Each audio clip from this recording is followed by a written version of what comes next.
তো এই তোর কয় লাখ টাকা লাগবে, তুই এরকম কেন? হ্যাঁ, ও আইসা বলতেছে কিরে তুই কি এরকম কারোর সাথে কিছু করছিস? আমি কি করছিস মানে কি? ডাক্তারে মনে হয় মেমোরি কার্ড দিয়ে বৈরব পাঠাইছিল, তো ওনার মেমোরিতে দেখা গেছে যে এরকম একটা ভিডিও আসছে, ওইখানে তুই কোনো ছেলের সাথে কিছু একটা করতেছিস।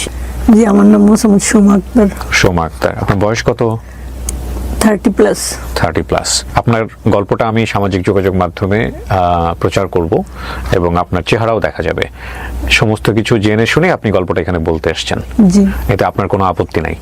গল্প প্রচারের পরে যে কোনো ধরনের ইফেক্ট কিন্তু আমাদের যারা এখানে স্টোরি বলে যান তাদের জীবনে পড়তে পারে, পজিটিভ ও নেগেটিভও। এবং আপনি যখন এই যে ডিসক্লেমারটা সাইন করেছেন, লেটার অফ আন্ডারটেকিং যেটাকে আমরা বলি, সেখানে কিন্তু স্পষ্ট করে আপনি সমস্ত কিছু পড়েই তারপরে সাইন করেছেন। ঠিক আছে, খুবই গুরুত্বপূর্ণ একটা গল্প আজকের এই লাইফটা। আমি যতটুকু জানি, আমি আপনাদেরকে শুরুতে আহ্বান জানাচ্ছি একটু মনোযোগ দিয়ে শোনার জন্য। জি, শুরু করুন। আমার আব্বা হচ্ছে সাইড কন্ট্রাক্টর, ইটের ভাটার যে কাঁচামাল পুরাই কাঁচামাল বানাই না, ওইটা সর্দারি করতো।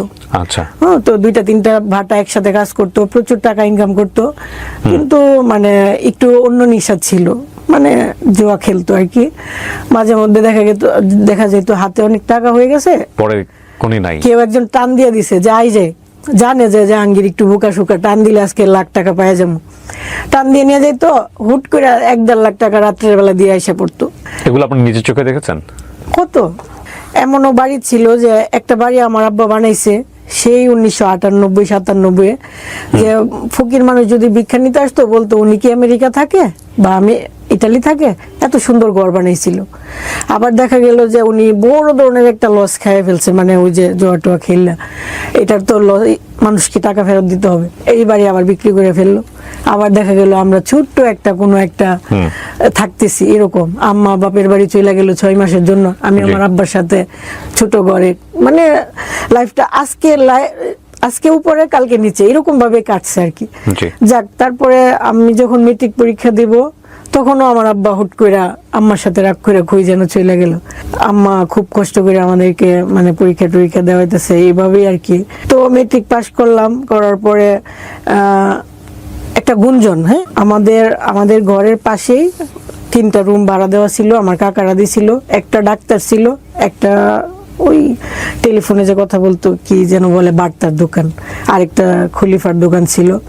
তো ওই যে ডাক্তারটা, উনি হচ্ছে মানে খুব ভদ্রসদ্র, শ্যামলা সুন্দর চেহারা, উনি আমাকে খুব আদর করতো, খুব, মানে উনি খুব ভালো।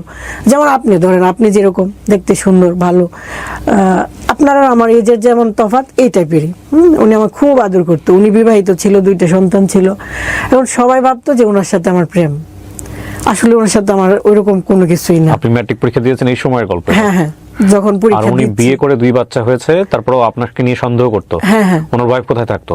ওনার ওয়াইফ বাড়িতে, আমাদের চাইতে একটু সামনেই ওনাদের বাড়ি, একটু দূরে। আর যে দোকানটা, সে দোকানটাকে আপনাদের বিল্ডিং? দোকানটা একেবারে আমাদের ঘরের একদম জাস্ট আমাদের বারান্দার উপরে এই ঘর তোলা। তো উনি আপনার সঙ্গে আদরের সম্পর্ক বলতে কি প্রয়োজন, মানে কেন এই সম্পর্ক? মানে সারাক্ষণ আমাদের ঘরেই তো, এই যে আমাদের দরজাটা এটা, ওনার দরজাটা এটা, মাঝখানে শুধু এতটুকু তফাৎ। তো যখন দেখতেছে আমি খুব ব্রিলিয়ান্ট ছাত্রী, খুব ভালো, সবাই মানে একটু ইয়ে করে, উনি বলতো তুই ডাক্তারি শিখ আমার কাছ থেকে, না পা খায়, জ্বর আসলে এটা খাওয়াইবি ওইটা খাওয়াই, এরকম ভাবে। ডাক্তারের দোকান বলতে ওনার নিজের ডিসপেন্সারি বা এরকম কোনো কিছু? হাতুড়ি ডাক্তার আছে না, গ্রাম্য ডাক্তার। ওকে ফাইন, এটা আর কি। তো মানুষ এটা কিছুটা সন্দেহ করতো, আমিও মানে উঠতি বয়সের।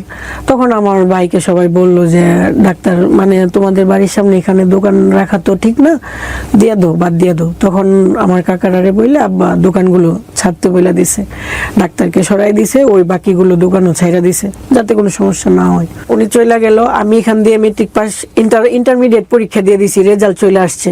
পরবর্তীতে ভার্সিটিতে আমার খুব ইচ্ছে ছিল যে জাহাঙ্গীরনগরে পরীক্ষা দিব, যেহেতু আমার আব্বার নাম জাহাঙ্গীর, খুব ইচ্ছে ছিল। আর সবাই বলতো আমি খুব মেধাবী, আমি চান্স পাবো, এটা আমার ফ্রেন্ডরা বলতো। তো ওই সময় একটা ঘটনা, হুট করে আমি ভৈরব বাজার থেকে আসলাম। আসার পরে আমার এক ফ্রেন্ড বলতে পাশাপাশি একই বাড়ি, ওই বাড়ি এই বাড়ি, আমরা এক ক্লাসে পড়ি, ছোটবেলার যে সাথী থাকে ওইরকম আর কি। ও আইসা বলতেছে কিরে তুই কি এরকম কারোর সাথে কিছু করছিস? আমি কি করছিস মানে কি? এরকম ডাক্তারের হাতে, ডাক্তারে মনে হয় মেমোরি কার্ড দিয়ে বৈরব পাঠাইছিল, তো ওনার মেমোরিতে দেখা গেছে যে এরকম একটা ভিডিও আসছে, ওইখানে তুই কোনো ছেলের সাথে কিছু একটা করতেছিস এরকম। ডাক্তার? ওই ডাক্তার। ওকে। প্রথম কথা হচ্ছে তার সাথে আমার একটা প্রেমের গুঞ্জন ছিল, আবার উনার এখানে মেমোরি ব্যাপারটা কিন্তু খুব ক্লোজ।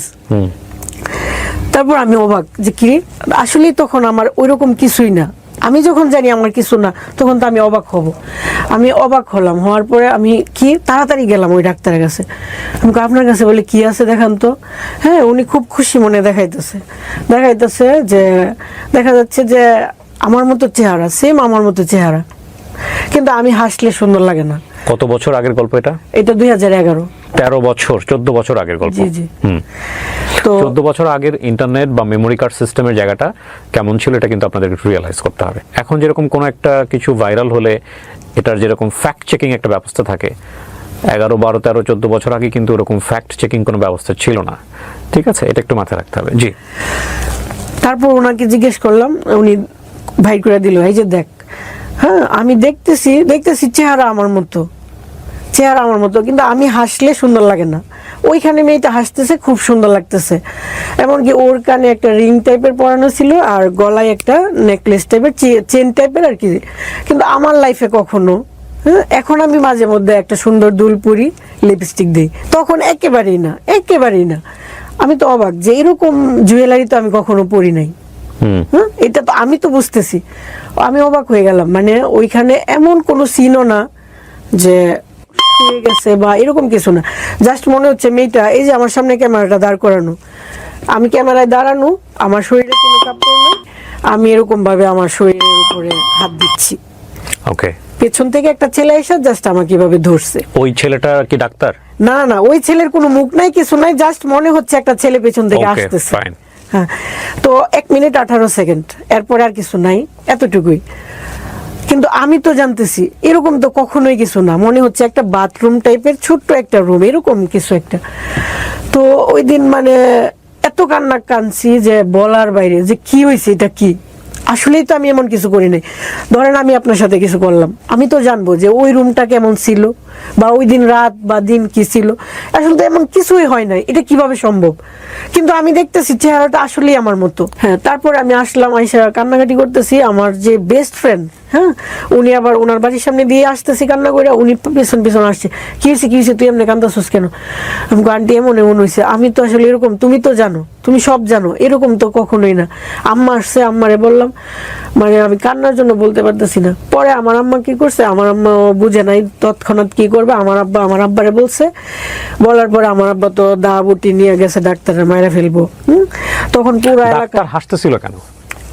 ডাক্তার হাসতেছিল বলতে উনি বুঝাইতেছে, এই যে দেখ, এখন তো তুই হয়ে গেছিস।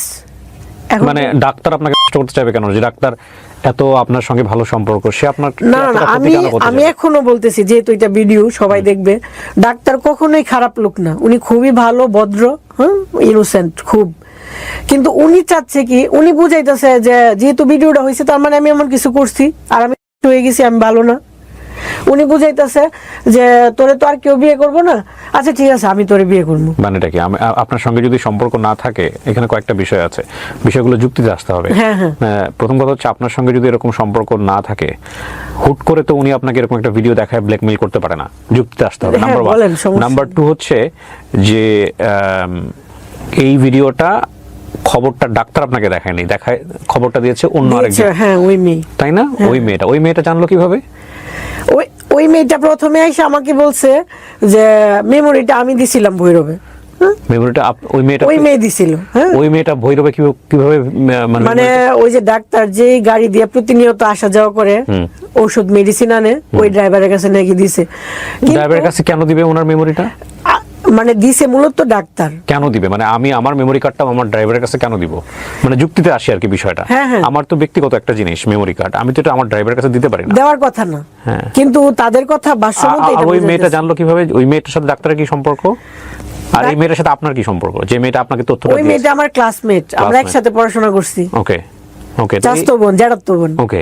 তো এই মেয়েটার ডাক্তারের ঘরের সামনেই ওই মেয়ের ঘর।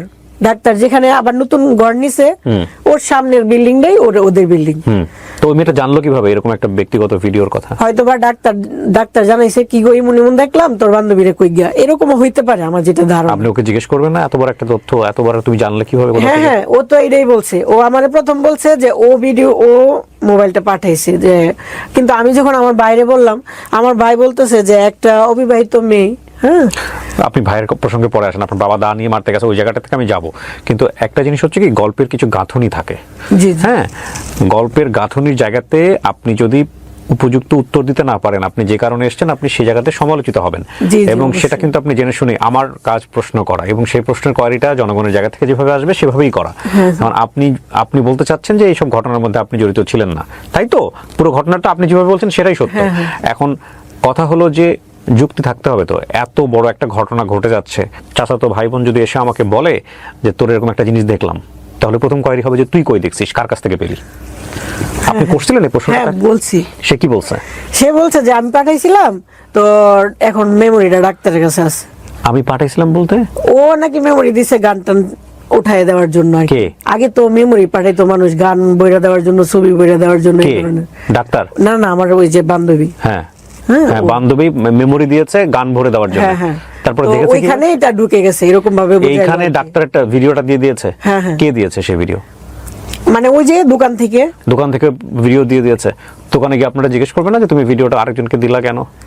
এটা মানে একদম মানে অযৌক্তিক বিষয় হয়ে যায় না? যাই হোক, আপনাকে বলছে, তারপরে আপনি ডাক্তারের কাছে দৌড়ে গেলেন। হ্যাঁ, যেহেতু মেমোরিটা ডাক্তারের কাছে আছে, সে বলছে মেমোরিটা ডাক্তারের কাছে, তাই ডাক্তার। আমি বুঝতেছি না আপনি, সরি, আমাকে প্রশ্নটা করতেই হচ্ছে সুমা। মেমোরি কার্ডটা কার? মেমোরি কার্ডটা মূলত ডাক্তারের। মেমোরি কার্ডটা ডাক্তারের। আপনার কাজিন জানলো কিভাবে যে এই ভিডিওটা এখানে আছে? সে বলতেছে ডাক্তার ওরে ডাইকে না দেখাইছে যে দেখ এরকম এরকম। ডাক্তার তাকে ডেকে এসে দেখাইছে এই ভিডিওটা? জি জি, পরেই ও আমার কাছে আসছে। আচ্ছা, তো ডাক্তার যদি এই ভিডিওটা তাকে দেখায়, ডাক্তার কেন দেখাইছে? ডাক্তার দেখাইছে যে আমি কলঙ্কিত হব, সবাই জানবে। তো আপনি প্রথমে বললেন যে ডাক্তার তো আপনার সাথে খুবই ভালো সম্পর্ক, ডাক্তার আপনাকে আদর যত্ন করে, স্নেহের চোখে দেখে, তো চোখটা তো এরকম না, তাহলে এখন কেন এরকম করতেছে? এখন এরকম করতেছে মানে আমি তো ডাক্তারকে দুষতেছি না, যে উনি যেহেতু ভালো আমি ওনাকে খারাপ কেন বলবো? হ্যাঁ, এটা তো ভালো কাজ। কিন্তু উনি এমনও হয়েছে যে উনি আমাকে মেট্রিক পরীক্ষার আগে বা পরে হ্যাঁ, উনি আমাকে ওনার বোনের কাছে পাঠাইছিল। হ্যাঁ, ওনার বোন আসছিল আমাকে বিয়ের প্রস্তাব দেওয়ার জন্য। তো আপনাকে তো আপনি বলেন না কেন শুরুতে? বিয়ে পর্যন্ত চলে গেছে উনি, বিবাহিত মানুষ আপনাকে বিয়ে করতে চাচ্ছে, তাহলে লোকজন আশেপাশে মানে আমার আব্বা গরিব, আমরা গরিব। হ্যাঁ, উনি দুইটা বউ পালতে চাইতেছে, ওনার বউ টাউন থেকে আসছে, ওনাকে তেমন একটা মূল্যায়ন করতেছে না, উনি এটা বুঝাইয়া উনি আমাকে বিয়ের প্রস্তাব দিছিল। মানে আমার ওই ডাক্তারের বোন। পরে আমি হাসতে হাসতে চলে আসছি। মানে গল্পটা এরকম যে ডাক্তার আপনাকে পছন্দ করতো, যেটা আপনি প্রথম পর্যায়ে গোপন করে গেছেন বা বলেন না? না না, ওইরকম পছন্দ না, হয়তোবা উনি চাইছে যে গরিবের মেয়েটা ভালো, দেখি যদি প্রস্তাব দিয়ে দেখি যদি বিয়ে করা যায়, এরকম হয়তো। ঠিক আছে, হ্যাঁ, গল্পের গাঁথনিটা এরকম, যেটা আমাকে অনেক করে বের করতে হয়েছে। ওকে ফাইন, তারপরে কি হলো? আপনার বাবাটা জানার পরে দা নিয়ে গেছে? হ্যাঁ, পরে সবাই মিললে মানে ডাক্তারকে বাঁচাইছে যাতে কোনো কিছু না হয়, কিন্তু বেশিরভাগ মানুষ আমাদের বিপক্ষে। হ্যাঁ, দেখা গেছে যে এলাকার মানুষই ওই ভিডিওটা ওপেন করে লোককে দেখাইতেছে, এই যে দেখো জাহাঙ্গীরের মেয়ে কি করছে। এখন আমার কথা হচ্ছে, আমি তো তাদের এলাকার মেয়ে, আমি একটা কিছু খারাপ করলেও তো তারা এইভাবে দেখাইতে পারে না, কিন্তু তারাই মানে আমাকে উল্টা আরো খারাপ বানাইতেছে বা আমার বিপক্ষে যাচ্ছে, এরকম আর কি। তারপর এটা নিয়ে মানে আমার পক্ষে যে একটা দরবার বসবে, এলাকায় একটা সালিশ বসার কথা না, ওইরকম কেউ তেমন আগাইতেছে না। যাও একজন আসছে, একজন জ্যাঠা এসে আমার জিজ্ঞাসা, ভালো করে কর, সত্যি করে কর, তুই কিছু করছিস কিনা। মানে আমি তখন এরকম ডিপ্রেশনে পড়ে গেছি, আমার আর মানে নিজের এক্সপ্লেন করতে ইচ্ছে হইতেছে না। আমি বলতেছি যারা আমি এরকম কিছু করি নাই, আমার আর প্রশ্ন করেন না। একবারই বলছি আমি না তো না, বারবার জিজ্ঞেস করলে আমার এক কথা, আর কোনো কিছু বের হবে না। পরে উনি চলে গেল। উনি আমার আম্মারে বললো কি, এখন একটাই কথা যে তোমার মেয়ে তো বলতেছে এরকম কিছু করে নাই, আর ডাক্তারও আমরা কি কইতে পারি, এখন এক কাজ করা যায়, যদি দরবার করতে চাও তাহলে ডাক্তারের কাছে বিয়ে দিয়ে দিতে হইব। এখন তুমি কি বিয়ে দিতে চাও? তোমার আম্মা কইলো না, আমার মেয়ে আমি কোনোদিনই ওনার কাছে বিয়ে দিব না। তাইলে আর দরবার করো না, তাইলে চুপ থাকো। এরকম ভাবে গ্রামের মানুষ, সরল সোজা মানুষ বুঝে নিত, এইভাবে ব্যাপারটা ধামাচাপা দিয়ে দিল। আর অন্যান্য মানুষ সবাই ভাববা নিল যেহেতু ডাক্তারের সাথে আমার প্রেমের গুঞ্জন, অতএব ওনার সাথে আমি কিছু একটা করছি আর এটা লিক হয়ে গেছে। ব্যাপারটা গ্রামের মানুষেরও দোষ নাই, তারা সহজভাবে ইজিলি এটা মাইনে নিছে। তো আমার কাছে কেউ কখনো আসে নাই যে আসলে তুমি এটা করছো, আর আমি কাউকে বলবো যে আসলে আমি এমন করি নাই। সবাই দেখতাম যে আমাকে মানে ঘৃণা করতে লাগলো। আপনি তখন ইন্টারমিডিয়েট পাস করে ফেলছি। কিসে পড়েন তখন আপনি? ইন্টারমিডিয়েট পাশের পরে মাস ওই যে একটা গ্যাপ থাকে না, পরীক্ষা দিয়ে গ্যাপ, রেজাল্ট বের হয়নি। তখন আমি আর পরীক্ষাটা দেই নাই, ভার্সিটি পরীক্ষা দেই নাই, রাগ করে যে আমি আর পড়াশোনা করে কি হবে, বা এমন একটা ভেতরে আসছে আর কি যে আমার লাইফটাই তো শেষ, আর পড়াশোনা করি নাই। পরে সবাই যখন এমনি এমনি বলবে বা আমার মন খারাপ হবে, তখন সবাই বললো যে আচ্ছা তো কয়েকদিন নানি বাড়িতে থাকো। তখন আমি প্রায় মনে হয় 9 মাস বা 1 বছর নানু বাড়িতে ছিলাম, পাশের গ্রামে, খুব দূরে না, যাতে করে মানুষের সামনে বেরোতে না হয়। হ্যাঁ, খারাপ লাগে না মানুষ সেটা বলবে, কিন্তু ওই যে একটা দরবার হলো না, আমি নিজেকে প্রুভ করতে পারলাম না, সবাই ভেবে নিল এটা সত্যই। আমি হাতে গোনা কয়েকজন মানুষ পেলাম যারা আমার সাপোর্ট করছে, যারা আমাকে রাস্তায় দেখা হইলে কিরে এরকম তো তুই না, এটা তো হওয়ার কথা। হাসাহাসি করতো লোকজন দেখলে আপনাকে দূর থেকে, মনে হচ্ছে হাসাহাসি করতো? আরে কত হাসাহাসি করতো, মানে রাস্তা দিয়ে বের হইতাম মানুষ এভাবে তাকায় থাকতো, মানে ওনার তাকানোটা দেখলে মনে হতো যে আমি, মানে সবার মোবাইলে হলো এগুলো ঘুরে বেড়াচ্ছে। হ্যাঁ, এর মধ্যে একজন ফ্রেন্ড ছিল নাম তমা, ও আমাকে বলতেছে সুমা আমি তো কোনোভাবে বিশ্বাস করতে পারতেছি না যে ভিডিওটা নকল, তুমি যেভাবে বলতেছো আমি অনেকবার জুম করে দেখছি জানো। তো আমার এখানে একটা তিল ছিল অনেক বড়, এখন রিমুভ করে ফেলছি। আমি তুমি আরেকটু জুম করে দেখো তো এখানে একটা তিল আছে কিনা। তো ও বলতেছে আচ্ছা ওইটা তো খেয়াল করি নাই, আচ্ছা দেখ মনে। আমি বলি আচ্ছা দেখার সময় তো পরে পাও কি না পাও, তুমি এক কাজ করো। তখন ওর সাথে যখন কথা বলতেছি পেছনে একটা স্টুডিও, আমি বলতেছি তুমি আমার এত কাছের, হ্যাঁ আমি একটা অন্যায় করলেও তো তোমার কাছে গোপনে বলতে পারি যে হ্যাঁ ওর সাথে অনেক কিছু হয়েছে। ফ্রেন্ডের সাথে বলা তো খুব মানে কষ্ট কিছু না। তো তুমি আমাকে অবিশ্বাস করতেছো, জানো খুব কষ্ট লাগতেছে, চলো আমি স্টুডিওতে যাই, হ্যাঁ আমি তোমাকে একটা জিনিস দেখাইতে চাই। তখন স্টুডিওতে তো আলাদা রুম থাকে যেখানে মানুষ কাপড় চোপড় চেঞ্জ করে, ওইখানে গিয়ে আমি উপর করলাম, মানে ওই ফ্রেন্ডকে বোঝানোর জন্য মেয়ে ফ্রেন্ড। আমি তখন মানে হয়তো একটু খারাপ লাগছে যে আমার এত কাছের ফ্রেন্ড কেও আমার শরীরটা দেখাইতে হইতেছে, মানে বোঝানোর জন্য যে না দেখো মিল নাই, তফাৎটা তুমি দেখো। ওকে, তখন আমি ওরে বললাম তুমি এখন বলো তোমার বিশ্বাস হয়েছে কি না। তখন আমার ফ্রেন্ড বলছে কি বলো, আকাশ আর পাতাল, আকাশ পাতাল ব্যবধান, ওইটা কি আর এটা কি, আমি কি দেখলাম। আর তোমার জানো তোমার আমাদের এলাকার সবাই বলতেছে, সবাই কইতো সুমা কত ভালো মেয়ে, সুমা কত ভালো মেয়ে, আর আজকে দিয়ে একেবারে লিক। এটা সম্ভবত একটা ছবির কথা মনে পড়ে গেল রিসেন্টলি, আমার ইউটিউবার সম্ভবত ছবিটার নাম, এটা চরকিতে আছে, আপনারা দেখে নিন। শেষ পর্যন্ত এই ভিডিওটা যে তার না এটা প্রমাণ করার জন্য সে পরনের কাপড় খুলে দেখায়।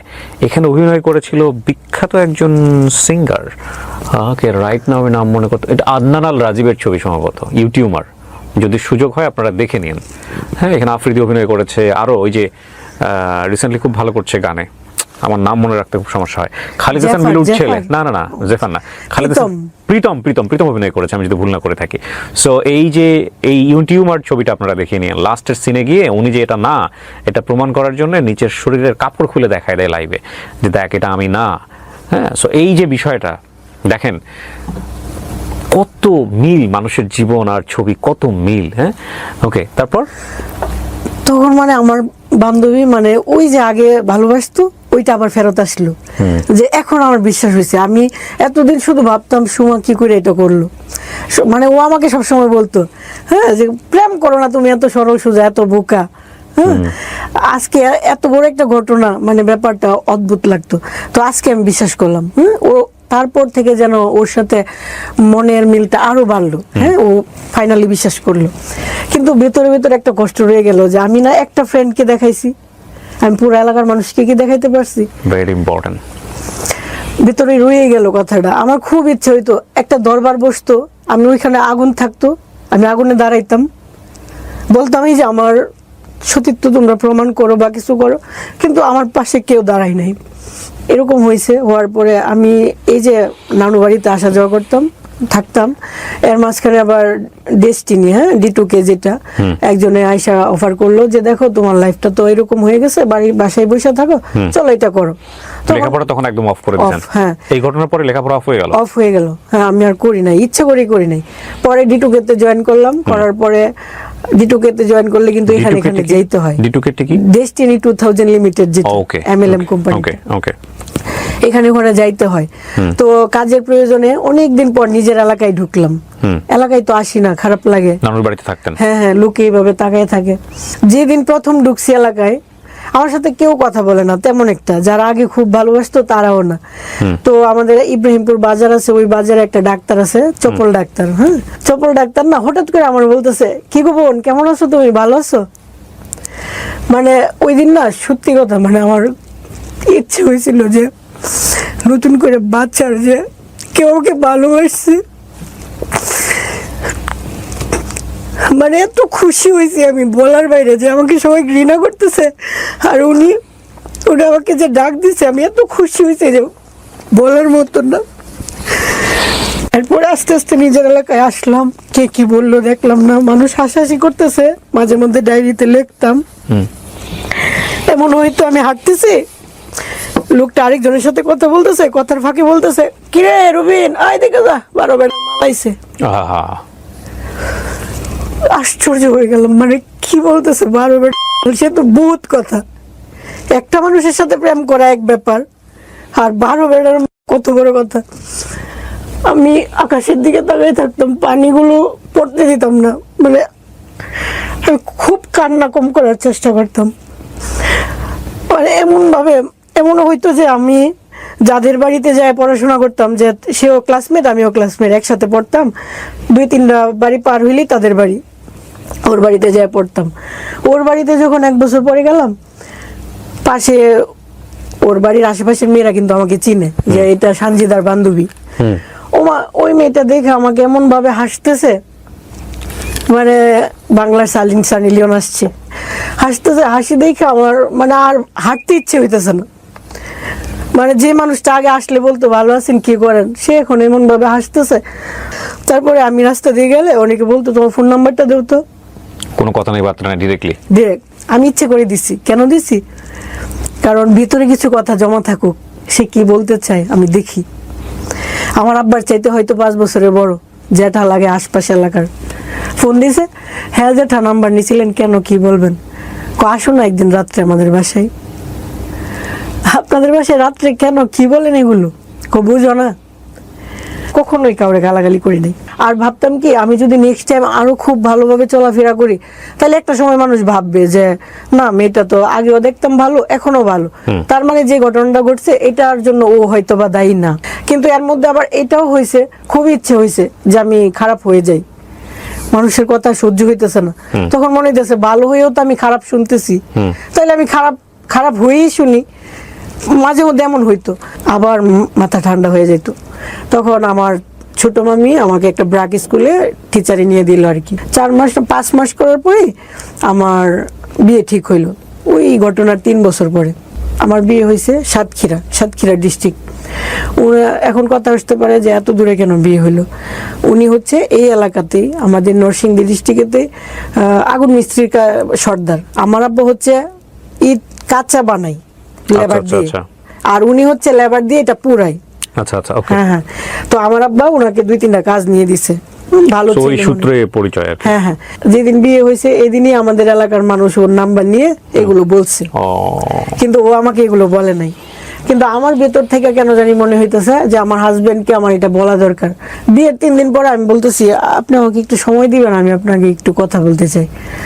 বলতেছে, কেমন কথা, ঘরে বলা যায় না? আমি কই, না, একটু বাইরে যাইতে হইব। তখন উনি আমাকে ওনার বাড়ির পাশেই মাঠে নিয়ে গেল রাতের 10টার সময়। হ্যাঁ, তো ওইখানে যাওয়ার পরে আমি ওনাকে সব বললাম, যে এরকম হয়েছে, পুরা এলাকার মানুষ জানে এটা সত্য, জাস্ট আমি জানি এটা মিথ্যা। তো আপনি কি মনে করেন আমি জানি না? তো এরকম হয়েছে, আপনার যদি মনে হয় যে তোমাকে নিয়ে সংসার করা যায় না, আমি কোনো কাবিনের টাকা টুকা কিছুই নেব না, কিছুই না, আমি চলে যেতে বাধ্য। কিন্তু আমি কারো উপরে বোঝা হয়ে গেলাম, সে আমাকে রাখতে চাচ্ছে না, ওরকম ভাবে থাকবো না। হ্যাঁ, তখন উনি বললো, আচ্ছা ঠিক আছে, শুনছি। এগুলো কিন্তু বিয়ের দিনই আমার কানে আসছে, সবই বলছে, এমনও বলছে যে তোমাকে যদি বিদায় করে দেয় তাহলে বাড়িতে গরু জবাই করে খাওয়াইবো। এরপরে ওনার হয়তো বা মনে হয়েছে যে হ্যাঁ, সত্য বা মিথ্যা জানি না, তবে ওকে একটু যাচাই করা দরকার। তো উনি আমাকে একটা অ্যান্ড্রয়েড ফোন কিনে দিছে। ফোনের মধ্যে হয়তোবা উনি রেকর্ডিং চালু করে রাখছে যে আমি গোপনে কারোর সাথে কথা টথা বলি কিনা, Okay. এই ধরনের, আর আমার চলাফেরাটা কেমন। এই 4 মাসের ভিতরে তুমি তোমার আম্মা আর বোনের সাথে বাদে কারোর সাথে কথা বলো নাই। That's good. আর তুমি তুমি যে ইন্টারমিডিয়েট পাস বা তোমাদের ভালো ফ্যামিলি, এটা আমাদের এলাকায় কখনোই এরকম গর্ব করে চলো নাই। খুব সাধারণ চলাফেরা, কখনো দেখি না একটু নতুন বউ সাজুগুজু করতে, বা একেবারে ন্যাচারাল। আমি মন থেকে বিশ্বাস করি যে তুমি এটা কখনোই করো নাই। তো উনি এই ব্যাপারে কোনো দিন আমাকে একটা বাজে কথা বলে নাই, মন্তব্য করে নাই, এটা আসেই নাই কোনোদিন কথা। Okay. আমি আবার ওনাকে বলছি যে আমি একটা প্রমাণ আপনাকে দেব, শুধু যে মুখ দিয়ে বলছি তা না, কিন্তু প্রমাণটা সময় আসলে আমি আপনাকে দেব। পরে মেয়ে হয়েছে, মেয়ে হওয়ার 16 দিন পরে আমি বাসায় গেছি ওর সাথে। 16 দিন পর্যন্ত বাবার বাড়ি ছিলাম, 16 দিন পরে বাসায় গেছি। তখন ওরে আমি বললাম যে দেখো, আমি একদিন বলছিলাম না যে তোমাকে প্রমাণ দিব, ওই যে একটা সময় আসলেই প্রমাণ দিব, আজকে ওই সময়টা আসছে, তো তুমি বর্ষ আসতেছি। তখন আমি উজু টুজু করে আসলাম, একটা কোরআন শরীফ নিয়ে আসলাম, আর আমার মেয়ের সামনে একটা মায়ের কাছে একটা বাচ্চার চাইতে বড় তো আর কিছু হইতে পারে না। বাচ্চাটাকে কুলে নিলাম, কোরআন শরীফটা এক পাশে রাখলাম, ওরে বললাম জানি হয়তো বা আপনার মনে প্রশ্ন থাকতে পারে যে আসলে কি আমার বউ এটা করছে কি না। এই যে আমার মেয়েটাকে ধরা, 16 দিনের একটা বাচ্চা, নিষ্পাপ বাচ্চা, এই বাচ্চাটাকে ধরা, আর আমার আব্বা আর আমার আম্মা আছে। যদি আমি ওই ঘটনার সাথে জড়িত থাকি, ওইটা যদি আমি হয়ে থাকি, তাহলে যেন আমার এই বাচ্চাটা, আমার আব্বা আর আম্মা আজকের ভিতরেই যেন মারা যায়। এরপরেও যদি তোমার ভিতর থেকে সন্দেহ দূর না হয়, আমার তো আর কিছু করার নেই। ঘটনার পরিক্রমায় ওটা ওনার লাইফের ঘটনা, এবং উনি আসলে কি বোঝাতে চেয়েছেন সেটার জন্য উনি এটা বললেন, এবং আমরা এটা তুলে ধরছি। বাট এটা অনেকেই করেন, গ্রাম অঞ্চলে এটা প্রচলিত আছে। আমার এই গল্পগুলো আপামর জনসাধারণ যেহেতু শোনেন, সেই জায়গা থেকে আমি একটু সতর্ক করছি, এই ধরনের কসম কাটা একেবারেই নিয়ম নাই, এবং এটা এক ধরনের অপরাধ ধর্মীয়ভাবে, এবং এটাতে কিন্তু গুনাহ হয়। সো এটা করা যাবে না। কসম শুধু কাটতে হবে আল্লাহর নামে, এছাড়া কারো নামেই বা কোনো বস্তুর নামে, ইভেন কোরআন শরীফ ধরেও কসম কাটার কোনো নিয়ম নাই। জি বলেন। ঠিক আছে, আমরা একসাথে থাকতেছি, সংসার করতেছি ভালো, হঠাৎ করে দেখি ও কিসের যেন ট্যাবলেট খায়। হঠাৎ করে দেখলেন? হ্যাঁ। আচ্ছা। এতদিন কোনো কিছু ছিল না, হঠাৎ করে ট্যাবলেট খাচ্ছে। হ্যাঁ, তোমার কি হয়েছে, আপনার কি হয়েছে? তখন উনি বলতেছে যে আমার কিছু একটা হয়েছে, বড় একটা কিছু হয়েছে। আমি ভাবতাম এটা ইয়ার্কি মারতেছে। আচ্ছা, পরবর্তীতে একদিন যখন ছোট বাচ্চা রুমে রেখে তো আমি একা একা বের হতে পারি না, ও ভাবছে আমি বের হব না, বাহিরে বৃষ্টি আসবে, সেজন্য আমার বাইরে থেকে কাপড় নেওয়ার জন্য বাইরে বের হইতেছে। আর ওই সময় ও বাথরুমে গোসল করতেছে, দরজাটা লাগাই নাই। আমি যাই দেখি যে ওর এই হাতে ঠিক এই জায়গাটাই মাংস নাই, এতটুকু গর্ত হয়ে গেছে, লাল। আমি তো অবাক, এটার জন্য আপনি মেডিসিন খাইতেছেন? আপনি তো আমারে বলেন নাই। পরে বলতেছে আজকে যেহেতু দেখে ফেলছো তো দেখো, হাত বের করে দেখাইতেছে, ঠিক এতটুকু গর্ত হয়ে গেছে, ভেতর থেকে মাংস চলে আসতেছে। ওর হাতটা পুরা ছিল, ছোটবেলায় পুড়ে গেছিল। তো ওই পুরা মাংসের উপরে এভাবে চুলকানি দিতে যায়, ওই চুলকানোর জায়গাটা এরকম হয়ে যাইতেছে, ভেতর থেকে মাংস পুচে বাইরেতেছে। কিন্তু ও আমাকে দেখায় নাই, যেহেতু আমি নতুন বউ, আমি যদি চলে যাই। তারপর ওরে প্রতিদিন বলতাম যে চিকিৎসা করেন, ভালো ডাক্তার দেখান। ও হচ্ছে ওর আব্বা আম্মার কথা শুনতো, আর ওর আব্বা আম্মা হচ্ছে গ্রাম্য মানুষ, তো ডাক্তার বিশ্বাস করতো না, বা ডাক্তারের কাছে যায় টাকা পয়সা দেওয়া, এগুলো বিশ্বাস, শুধু তেল পড়া, কালি পড়া, এই পড়া সেই পড়া। নরসিংদী থেকে সাতক্ষীরায় যাইতো, ডিরেক্ট গাড়ি, মামুন গাড়ি দিয়ে যাইতো, আসা যাওয়া 2200 টাকা, শুধু গাড়ির ভাড়াই 500। ওইখান থেকে নামার পরে যে আরো সিএনজি ভাড়াটা, এইগুলো মিলায় 2500 টাকার উপরে তার গাড়ি ভাড়া। ওইটা খরচ করে সে একটা কালি পরা আনতে যাইতো, একটা ডাবের পানি পরা আনতে যাইতো, আইনা এখানে লাগাইতো। তো আমি প্রতিদিন বলতাম, আরে কি অবস্থা, আপনি বুঝেন না, মানুষ এলাকা থেকে ঢাকায় আসে চিকিৎসা করার জন্য, আর আপনি ঢাকাটাকে ওভারকাম করে আবার সাতক্ষীরা যেতেছেন। আপনি তো অবাক, আপনি তো নিজের লাইফটা নষ্ট করে ফেলতেছেন। কিন্তু ও একবার বুঝে, আবার বুঝে না। ওর আম্মা যা বলে, আব্বা যা বলে তাই। তো এই করতে করতে এই যে এতটুকু থেকে ঘাটা আস্তে আস্তে আস্তে আস্তে এত বড় হয়ে যাচ্ছে, হাত পৌঁছে যেতেছে, ঘুম থেকে উঠেই দেখি 1 ইঞ্চি বেড়ে যেতেছে, 4-5 দিন, পরের দিন আরো 1 ইঞ্চি, এরকম।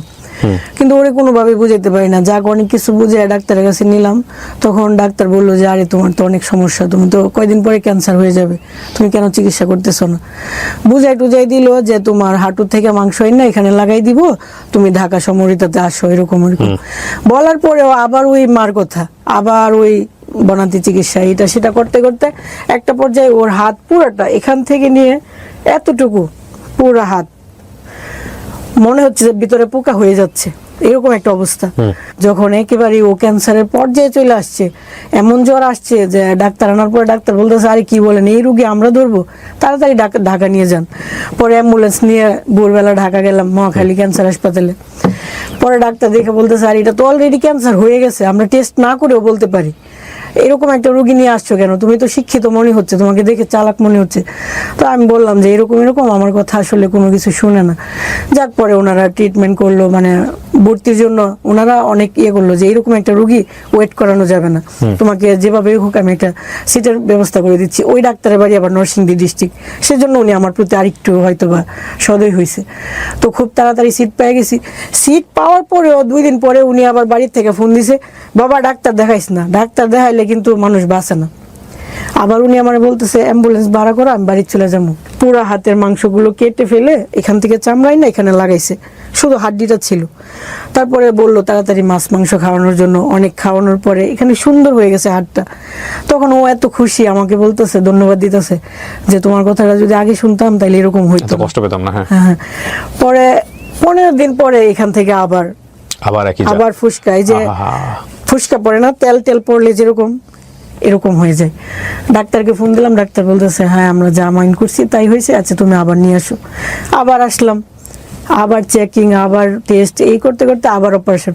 এভাবে 6 বার অপারেশন হয়েছে, 5 বার হয়েছে। 6 বারের মাথাতে ওনারা দেখলো যে আর সম্ভব না, লাস্ট ওনার হাতটা কেটে ফেলতে হবে। পরে একবারে গুড়ার থেকে হাত জয়েন্ট থেকে খুলে ফেলছে 6 বারের অপারেশনের মাথায়। এর ভিতরে শুধু হাসপাতালে আসা যাওয়া, হ্যাঁ হাত কাটা হাজবেন্ড নিয়ে চলতেছি ফিরতেছি। ওর সাথে আমি যতটুকু ভালো আচরণ, ও আমাকে একবারই বলছিল আমি হাতটা তখনই কাটবো যদি তুমি আমাকে ওয়াদা করো যে তুমি আমাকে ছেড়ে যাবা না। তো আমি বলছি না, আমি কখনোই যাব না। তো আমি ওর সাথে ভালোভাবে থাকতেছি ফিরতেছি। আবার দেখলাম যে 9 মাস পরে আবার ওই যে ফুসকা পড়তেছে এখানে, সেলাই জায়গার ভিতরে ফুসকা। আবার ডাক্তারকে ফোন দিলাম, বলতেছে আসো তাড়াতাড়ি। আবার আসলাম, ওনারা দেখলো যে খুবই অবস্থা খারাপ।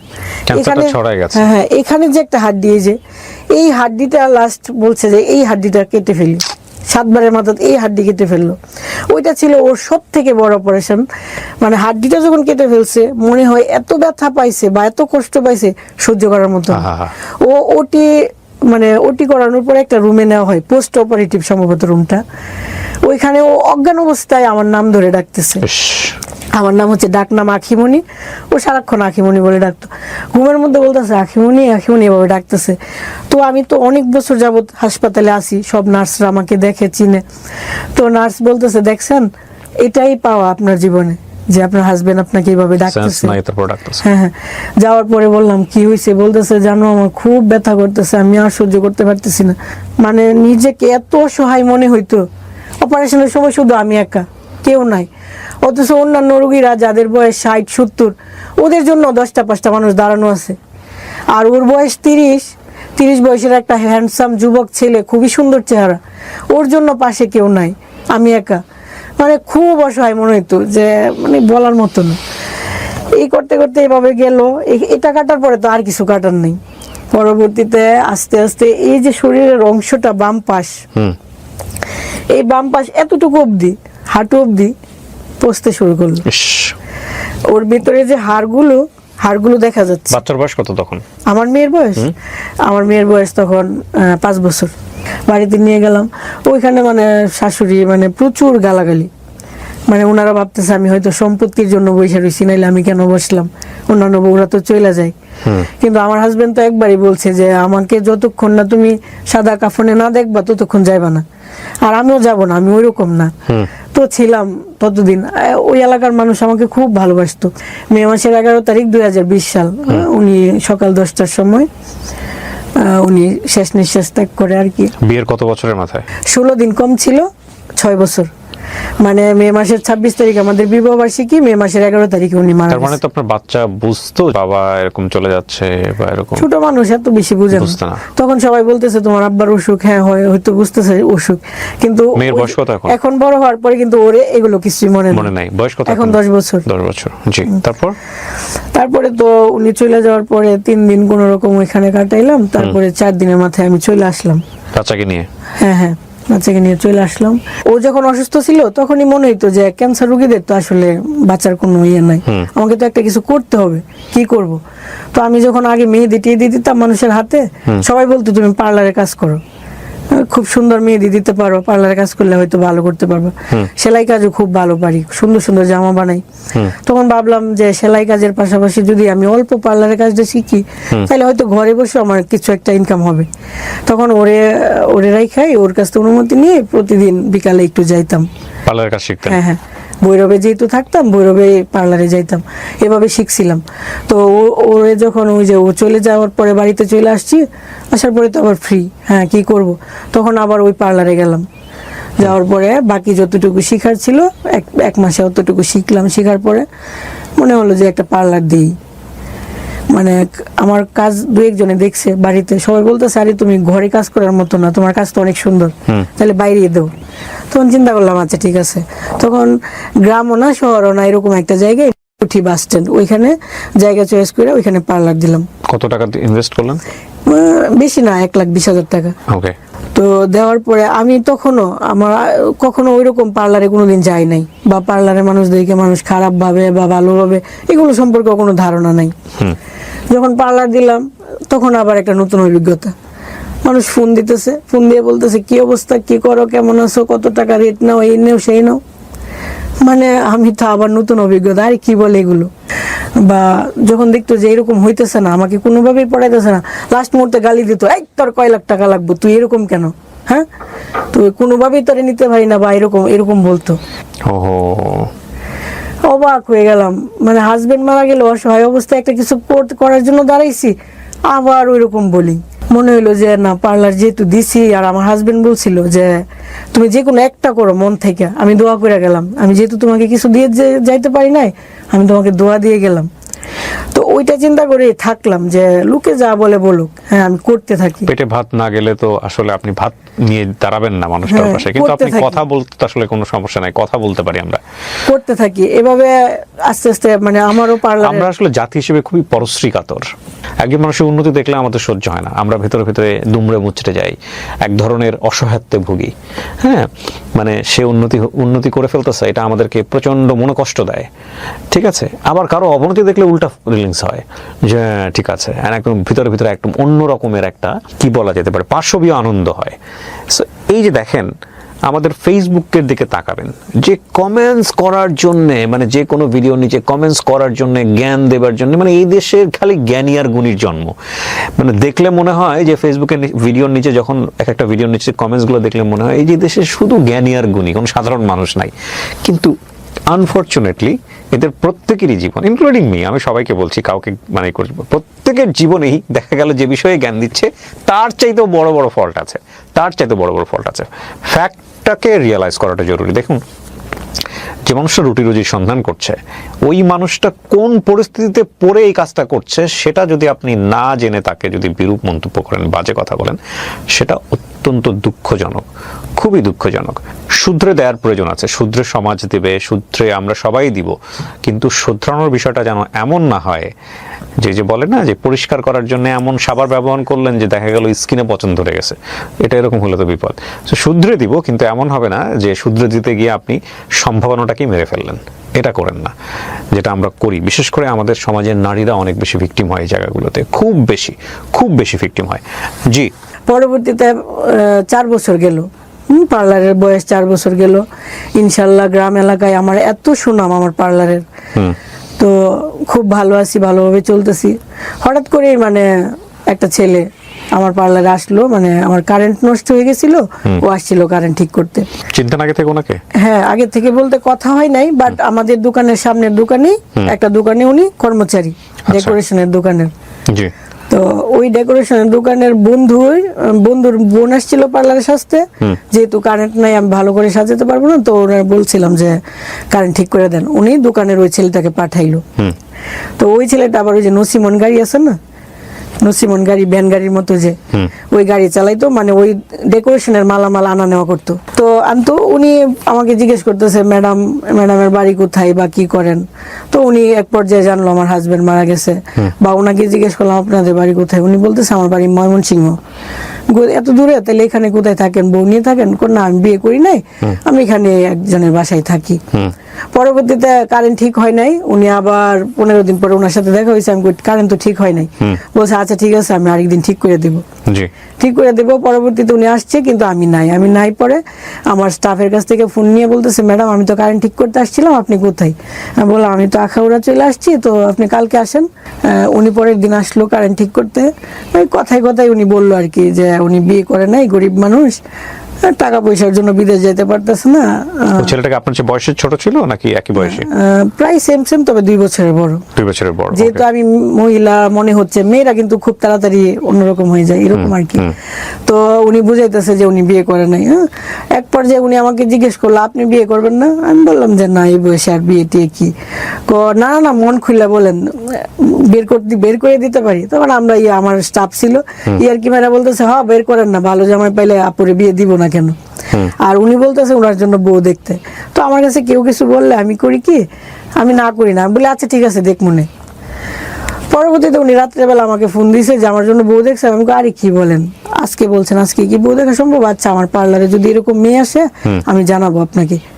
উনি হুট করে এর ভিতরে বলতেছে আমি না অনেক কিছু ভাইবা চিন্তা দেখলাম, আপনার তো আগে অনেক ভালো জায়গায় বিয়ে হয়েছিল, তো এখন যেহেতু একটা মেয়ে আছে বা একটু বয়স বাইরে গেছে, এখন তো হুট করে আর ভালো জায়গা হয় না, হয়তো একটু প্রবলেম মাইনে নিতে হবে। আমি যেহেতু অবিবাহিত আর আমি একটু গরিব, আপনি কি মানতে অসুবিধা আছে? আমি আপনাকে বিয়ে করব। কয়দিনের মাথায় কথা বলছে এটা? ওই পরিচয় তৃতীয় দিনের মাথায়। পরিচয় উনি তো কারেন্ট ঠিক করে গেছিল 1 মাস আগে, এরপরে দ্বিতীয়বার আবার আসছিল। তৃতীয়বারের বারে কথা বলছে, তৃতীয়বার মাথায় মানে আপনার সাথে কথোপকথন হচ্ছে, ফোন দেওয়ার নাম্বার দেওয়ার 2-1 দিনের মধ্যেই কথা বলছেন। উনি বলছে সরাসরি বিয়ের প্রস্তাব। তো বিয়ের প্রস্তাব দিছে বলেই যে এটা সঠিক তা না। তখন আমার কাছে মনে হলো যে ওর বাড়ি তো ময়মনসিংহ, একবার সাতক্ষীরা বিয়ে করলাম, আবার দূরে বিয়ে করব, এটা তো হয় না। তো আমি রাজি হচ্ছি না। উনি বলতেছে দেখেন আমার ছোটবেলা থেকে কাটছে এই এলাকায়, বাকি জীবনটা এখানেই কাটবে, সমস্যা নাই, আপনি টেনশন করেন না, এইগুলো বইলা টইলা। তখন মানে অনেক কিছু চিন্তা ভাবনা করে ভাবলাম যে আচ্ছা দেখি, ছেলেটা আবার সুন্দর আছে, একটু লম্বা টম্বা সুন্দর, ভাবলাম গরিব দেখে কি হয়েছে, মানে একটা প্রবলেম তো থাকতেই পারে। আমি যেহেতু বিজনেস করি, আমি কিছু টাকা টুকা দিয়ে যদি বিদেশ পাঠাই দিই তাহলে তো সমস্যা নেই। আচ্ছা, এটা আপনিও চিন্তা করেছেন এটা? আবার ও আমার মেয়েটাকে মেনে নেওয়ার কথা বলছে। আপনার হাজবেন্ড মারা গেছে ততদিনে কত বছর? 4.5 বছর। তো 4.5 বছর পরের ঘটনা? 4 বছর। 4 বছর পরের ঘটনা। ওকে, যাক কথা টথা হইলো। আমার কথা হচ্ছে কথা বইলা দেখি, ভাল লাগলে হইলো, নাইলে না, সমস্যা নেই। কথা বলতেছি, কিন্তু উনি না, মানে আমি তো ওই যে একটা ঘটনা ঘটে গেছে অতীতে, এরপরে তো আমি কারোর সাথে ওইরকম ভাবে ভালোবাসি নাই, কাউকে মন দেই নাই বা ওইরকম না। হুট করে যখন এত বছর পরে একটা মানুষ আসলো, আসার পরে ওই মানুষটা এত কেয়ার করলো, মানে এটাই, মানে আমি কোথাও গেলে ওকে বলে যেতে হবে, যাওয়ার পরে ফোন দিতে হবে যে আমি আসছি, আবার ওইখান থেকে আইসা বাড়িতে এসে বলতে হবে হ্যাঁ আমি আসছি। তার মানে আপনাদের মধ্যে একটা প্রেমের সম্পর্ক তৈরি হয়েছে। হ্যাঁ, উনি খুব সুন্দর, মানে একটা যত্ন পাইলাম আর কি, মানে খুব ভালো লাগতো ব্যাপারটা, ভালো লেগে গেছে এই করতে করতে। আর ও আমার সাথে রাত 1টা-2টা পর্যন্ত কথা বলে। হুট করে একদিন একটা ওর নাম্বারেই ফোন আসলো, দেখি মেয়ের কণ্ঠ, বলতেছে আপু। কোন নম্বরে ফোন আসলো কিভাবে? কোন নম্বরে ফোন আপনি শুনলেন কিভাবে? সকালবেলা ফোন আসলো 10টা-11টার দিকে। তখন কোথায় আপনার সাথে? ও মনে হয় কোনো কাজে গেছে, ঘরে মোবাইল রেখে। আপনার ঘরে মোবাইল রেখে? না, ওর বাড়িতে।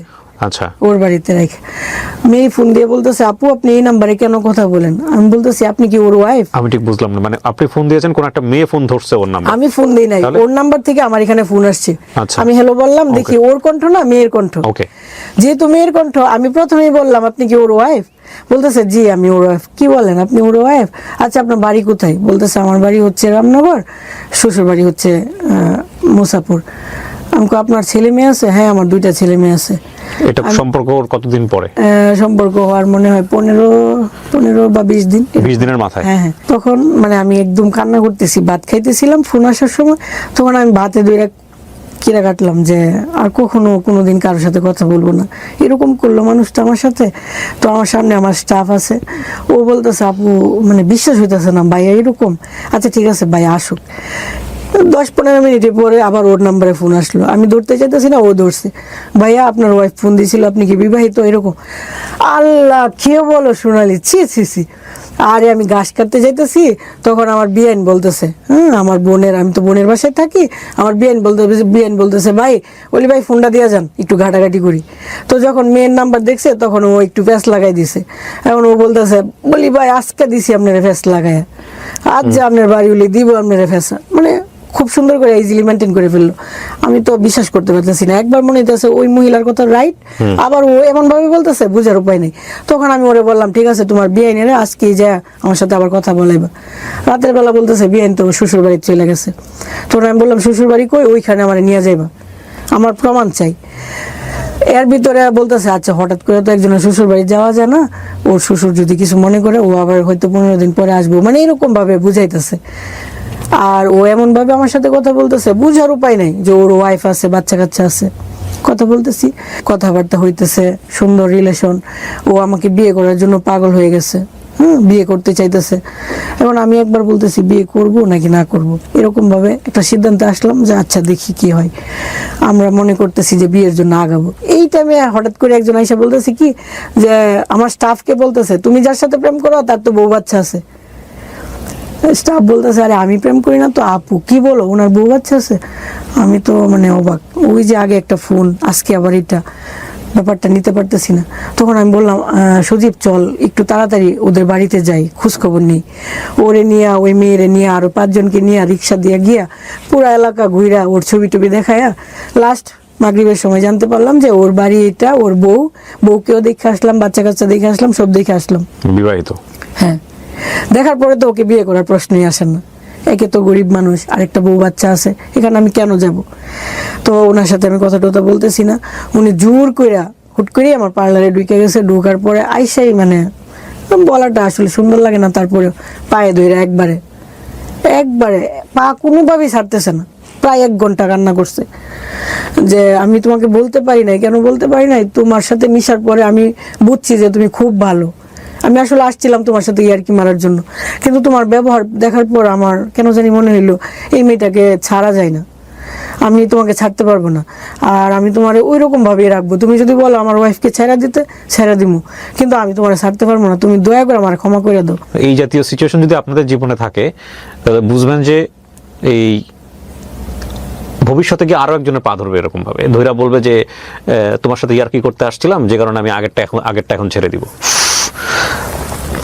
মানে এগুলো যদি প্রেম হয়, মানে প্রেমের ব্যাকে শরৎচন্দ্রের একটা অদ্ভুত সুন্দর একটা উপন্যাস আছে, আমি রাইট নাও নামটা মনে করতে পারছি না, অনেক আগে পড়েছিলাম। পুরো গল্পের টুইস্টটা এত অসাধারণ যে এত সুন্দর প্রেম, এত চমৎকার প্রেম, পুরো গল্প জুড়ে শুধু প্রেম প্রেম প্রেম প্রেম আর প্রেম।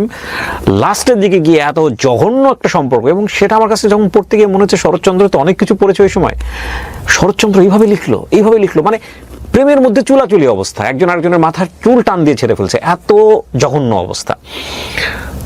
This is also love, definitely.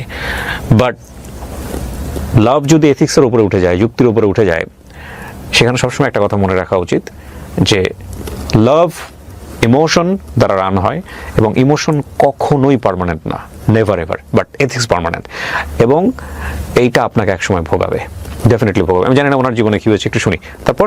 হ্যাঁ, আমার তো কথা হচ্ছে ওকে আমাকে এখান থেকে সরাতে হবে। তখন আমি বলতে আচ্ছা ঠিক আছে আমি তোমাকে বিয়ে করব, কিন্তু ও বলতেছে আর এটা তো তুমি আমাকে এখান থেকে সরানোর জন্য বলতেছো, আমি যাওয়ার পরে আবার ফোন দিয়ে বলবা এটা সেটা আমি জানি, তুমি আমার কথা দেবো, এরকম ভাবে যাক আমি ওরে সরাই দিলাম। পুলিশে ধরা দেননি কেন? হ্যাঁ, ওকে পুলিশে ধরা দেওয়া উচিত ছিল। হ্যাঁ, এটাই তো আমার ভুল। তারপরে কি করলেন? হ্যাঁ, পরবর্তীতে ওর সাথে আমার আর কোনো যোগাযোগ নাই। ও গেছে শেষ পর্যন্ত দোকান থেকে? হ্যাঁ, দোকান থেকে গেল নাকি আপনাকে বিয়ে করে যাবে তারপরে? হ্যাঁ, আমাকে যেভাবে ওকে রাজি করাবে আমি বললাম যে ঠিক আছে, মানে তাড়াতে হবে তো। তারপরে 4-5 দিন ফোন দিই না, আর ওর মনে হয় ওইখান থেকে প্রচুর চাপ দিচ্ছে, ও ফোন দেয় না, আমিও দিই না। না দেওয়ার পরে 5 দিনের মাথায় বলতেছে দেখলাম কি হইতেছে, 4 দিন ফোন দিছি না, 4 দিন তুই আমারে ফোন দিছস না, তুই ভাবছস কি তুই আমারে ছেড়ে যাবি গা? মানে দুনিয়া উলট ফালট করে এলাম, ও যেমনি হোক তুই আমার বউ হইতি না, মানে বুঝাইতেছে কত ভালোবাসা এরকম এসে। এরপরে দেখলাম যে ও ব্ল্যাকমেল করতেছে, হ্যাঁ আমি হিজড়ারে দিয়ে তোরে উঠাই নিয়ে যাবো, হিজড়ারা আইসা বলবো যে মানে এরকম ভাবে হিজড়ারে যে আমার ফোন নাম্বার দিছে, আমার ডিটেলস দিছে, এটা আবার দেখাইছে আমাকে এই মুহূর্তে। হিজড়ারা কি করবে এখানে? হিজড়ার পার্টির সাথে ওর সঙ্গে পঙ্গা আছে। হিজড়ারা আইসা আমাকে বলবে যে আপু একটা বউ সাজাবেন, কত টাকা? আমি যদি বলি 5,000 ধরে 6,000, হ্যাঁ ওনারা রাজি, আমাকে সিএনজি করে নিয়ে যাবে, নেওয়ার পরে ওর হাতে তুলে দিবে, আমাকে বিয়ে Okay. করবে। ও বুঝাইতেছে যে বাণিজ্য থাকতে কি বিয়ে করবি নাকি না, এরকম ভাবে বুঝাইতেছে। এর পরবর্তীতে যাক আমি ওই যে আমার পার্লারে যে মেয়েটা ছিল ওকে নিয়ে ওর বাড়িতে গেলাম সকালবেলা একদিন, যে ওর বাড়িতে জানাই দিই, তাহলে তো ওরা যখন আরো চাপ দিবে তাহলে ছেলেটা সইরা যাবে। ওইখানে যাওয়ার পরে ওর বউকে বললাম যে আপু একটু ভেতরে আসবো, আপনার সাথে একটু কথা বলবো। বলতেছে আচ্ছা আসেন। তো বললাম যে আপু এমন এমন এই করছে, আপনি যদি ওই দিন আমার ফোন নাম্বারটা রাখতেন আর পরবর্তীতে আমাকে বলতেন যে আপু ওকে আর নেক্সট টাইম ফোন দিছে, তাহলে আর আজকে এত কিছু হইতো না। আপনিও বলেন না, আর ও আমাকে এভাবে এভাবে আগাই নিছে, বোঝার উপায় ছিল না। আচ্ছা যাই হয়েছে হয়েছে, ক্ষতি হইলে আমার হয়েছে, সমস্যা নাই, তবে আমি আপনার হাজবেন্ডকে কখনোই বিয়ে করব না, আপনি নিশ্চিত থাকেন। ওর বুকটার মধ্যে হাত দিয়ে আমি এভাবে সান্ত্বনা দিছি, উনিও কান্না করতেছে যেহেতু হাজবেন্ড এরকম করতেছে, আমি সান্ত্বনা দিছি সমস্যা নেই, আমি কখনোই বিয়ে করব না। এগুলো বইলা সান্ত্বনা দিয়ে আমি চলে গেছি। রাস্তায় যাওয়ার পরে ওনাকে ফোন দিয়ে আবার নিয়ে আসছে, এই বাড়িতে মহিলা আসছে, তুই তাড়াতাড়ি আয়। উনি আইসা দেখে আমি রাস্তায়, হ্যাঁ তুই আবার এনে আইসস বিচার দেওয়ার লেগে, আবার আমাকে ব্যাকে বাড়িতে আনছে। সবাই বলতেছে এখন যদি আপনি ওর সামনাসামনি থেকে সমাধান না করেন তাহলে ভাববো আপনি দোষী। আবার তো আমাকে ঘরে আসতে হয়েছে, আবার ঘরে আসলাম। ঘরে ঢুকা মাত্রই ওর ওয়াইফ ওর কলারে ধইরা থাপড়াইছে। মানে সে হোক না খারাপ, আমি তো তার একদিন হলেও ভালোবাসছি। আমার এটা দেখে আবার একটু খারাপ লাগলো যে ছেলেটা আসলে অসহায়। ওই যে আমাকে বলছিল যে আমি আমার ওয়াইফের দ্বারা সুখ পাইতেছি না, ও নির্যাতিত হচ্ছে। হ্যাঁ, আমার খুব খারাপ লেগে গেছে। একবার মনে হচ্ছে বিয়ে করে দেখাই দিই। আবার ওর ওয়াইফ একটা ভুল করছে কি, আমি তো তাকে সান্ত্বনা দেওয়ার জন্য আসছি বা ওকে কনফার্ম করার জন্য আসছি, আমি বিয়ে করব না। উনি আবার আমার সামনে বলতেছে আজকে বিয়েটা পরেই দিমু, এই করবো সেই করবো, মানে যেগুলো আমার উপরে আঘাত লাগতেছে। যেহেতু আমি ওনার ভালোর জন্য ওনার বাড়িতে আসলাম, উনি তো আমাকে আঘাত দিয়ে কথা বলতে পারে না, আমাকে আঘাত দিতেছে, আমার খারাপ লাগতেছে। আবার ওকে মারলো, দুইটা ব্যাপার খারাপ লাগতেছে। মনে হয়েছে বিয়ে করে দেখাই দিই। একবার জিদ আসতেছে, আবার মনে হইতেছে দূর কি দরকার আছে, ওর যা হয়েছে হয়েছে হোক, মানে মনটাকে বারবার বুঝাইতেছি। একবার এই পাশে, না কিন্তু আপনি প্রথম বউয়ের জায়গায় থাকলে আপনি কি করতেন? এটা তো সবাই মহিলা যেটা করবে। করতেছে, হ্যাঁ, সিনক্রেট হ্যাঁ। না করতেছে। না ওই মেয়েটার তো দোষ না, আমি তো বলতেছি না এক্স্যাক্টলি মেয়েটার দোষ ছিল। রাইট। তারপর হ্যাঁ হ্যাঁ, তারপরে চলে গেল, এরকম ভাবে হইলো। তো ও আবার ফোন দিতেছে বিয়ে করতেই হবে। ও আবার ওই যে ওর বাড়ির থেকে আমরা যে চলে আসছি না, চট্টর দেখে চলে আসছি, ও তাড়াতাড়ি গাড়ি নিয়ে আমাদের সামনে আইসা নায়ক স্টাইলে, একবারে নায়কের মতো, এই যে তোর কয়শো বাপ আছে, কয়শো বাপ আছে, বাপ নিয়ে আয়, তোর আমি বিয়ে করুম 1 মাসের ভিতরে, চ্যালেঞ্জ, তুই পারলে ফিরা, তুই আমার বাড়িতে বিচার নিয়ে আইসস, তুই আমার বউ হইবি 100% গ্যারান্টি। মানে ফিল্ম স্টাইল এরকম ভাবে বইলা গেল। যাক আইসা পড়লাম, ওনার সাথে কথা বলতে চাইতেছি না বা এরকম এরকম। উনি আবার বলতেছে 20 খাই মরে যা মগা, আমার ছেলেটারে তুই দিস, তোর জন্য মরে গেছি, এই সেই। তখন বললাম আচ্ছা ঠিক আছে, আপনার ওয়াইফ যদি রাজি থাকে তাহলে আমি আপনার বিয়ে করবো, কারণ আমি জানি ওয়াইফ তো কখনো রাজি হবে না, সে তো এটা পারবে না। তখন ও আমার বলতেছে কি, ওয়াইফের তো রাজি করে ফেলছি, আজকে রাতে বলছি যে আমাদের বিয়ে হয়ে গেছে, তো তুমিও কালকা বইলো ফোন দিয়া যে আমাদের বিয়ে হয়ে গেছে, দেখো কি হয়। তখন আমি ওনারে বললাম কি আপু আমাদের তো বিয়ে হয়ে গেছে, তো আপনি মানে যদি পারেন আমার ক্ষমা করে দিয়েন, আমার হাতে আর কিছু করার ছিল না, আমাদের বিয়ে হয়ে গেছে, তো আমরা আসেন মিলা টিলা চলি এরকম ভাবে। আমি যেহেতু অনেক টাকা ইনকাম করি, আমাকে এত টাকা পয়সা দেওয়া লাগবে না, জাস্ট সায়া হিসেবে থাকলো বা এইভাবে বললাম, দেখলাম উনি কি বলে। তো উনি অনেকক্ষণ টিয়ারকি মারলো, লাস্টে যখন দেখলো যে না আসলে মনে হয় বিয়ে করে ফেলছে, উনি বলতেছে আপু আপনি কি পার্লারে আছেন? আমি কই জি। কোথায়? আমি আপনার পার্লারে আসবো। এখন একটা মানুষ আসতে চাইতেছে, আমি তো আর না করতে পারি না। বলে আচ্ছা ঠিক আছে আসেন।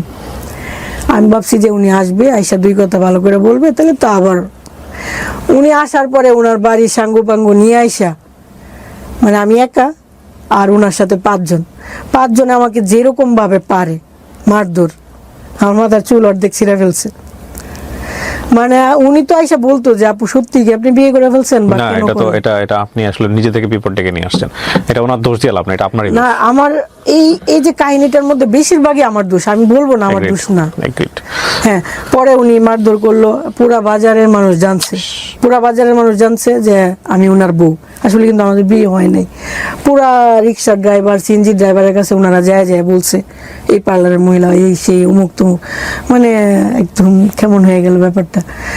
তখন উনি কি করছে, আমাকে বলতেছে দেখো এরকম হয়েছে, এখন বাজারের মানুষ সবাই আমার পক্ষে, যে তোমার যেহেতু ইজ্জত নিয়ে টানাটানি হয়েছে, হ্যাঁ এটার একটা বিচার হবে, দরবার করব।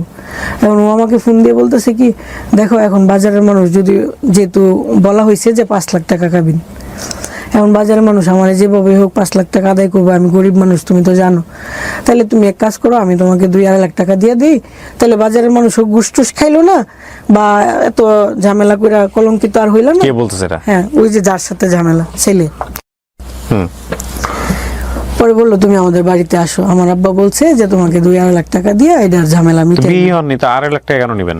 সবাই তো জানতেছে আমার বিয়ে হয়েছে। হ্যাঁ, তো সবাইকে বলে দেন আমরা টাকা নিয়ে নিছি, কাবিনের শেষ। এটাই তো মানে এই যে আমাকে মারলো, কলঙ্কিত করলো, এটা তো একটা বিচার হওয়া দরকার। হ্যাঁ, তো এখন আপনি টাকা কেন নিচ্ছেন তাহলে? আমি তো টাকা নিব না, হ্যাঁ, এটা ও বলতেছে আর কি। হ্যাঁ, আর ও বলতেছে তুমি ওইখানে বলবা যে আমার কোনো টাকা নেওয়ার দরকার নাই, আর আমি আর তুমি পরের দিন বিয়ে করব, যেহেতু তোমার কলঙ্ক হয়েছে। হ্যাঁ, এখানে আমার দোষ আছে, আমি বলতেছি। যেহেতু ওনারা আমাকে মারধর করছে, তখন আমি জিদের বসে আমার মনে হয়েছে যে বিয়ে করা দরকার, সুখ পাইলে পাইলাম, না পাইলে নাই, বিয়ে করব, মারলো কেন।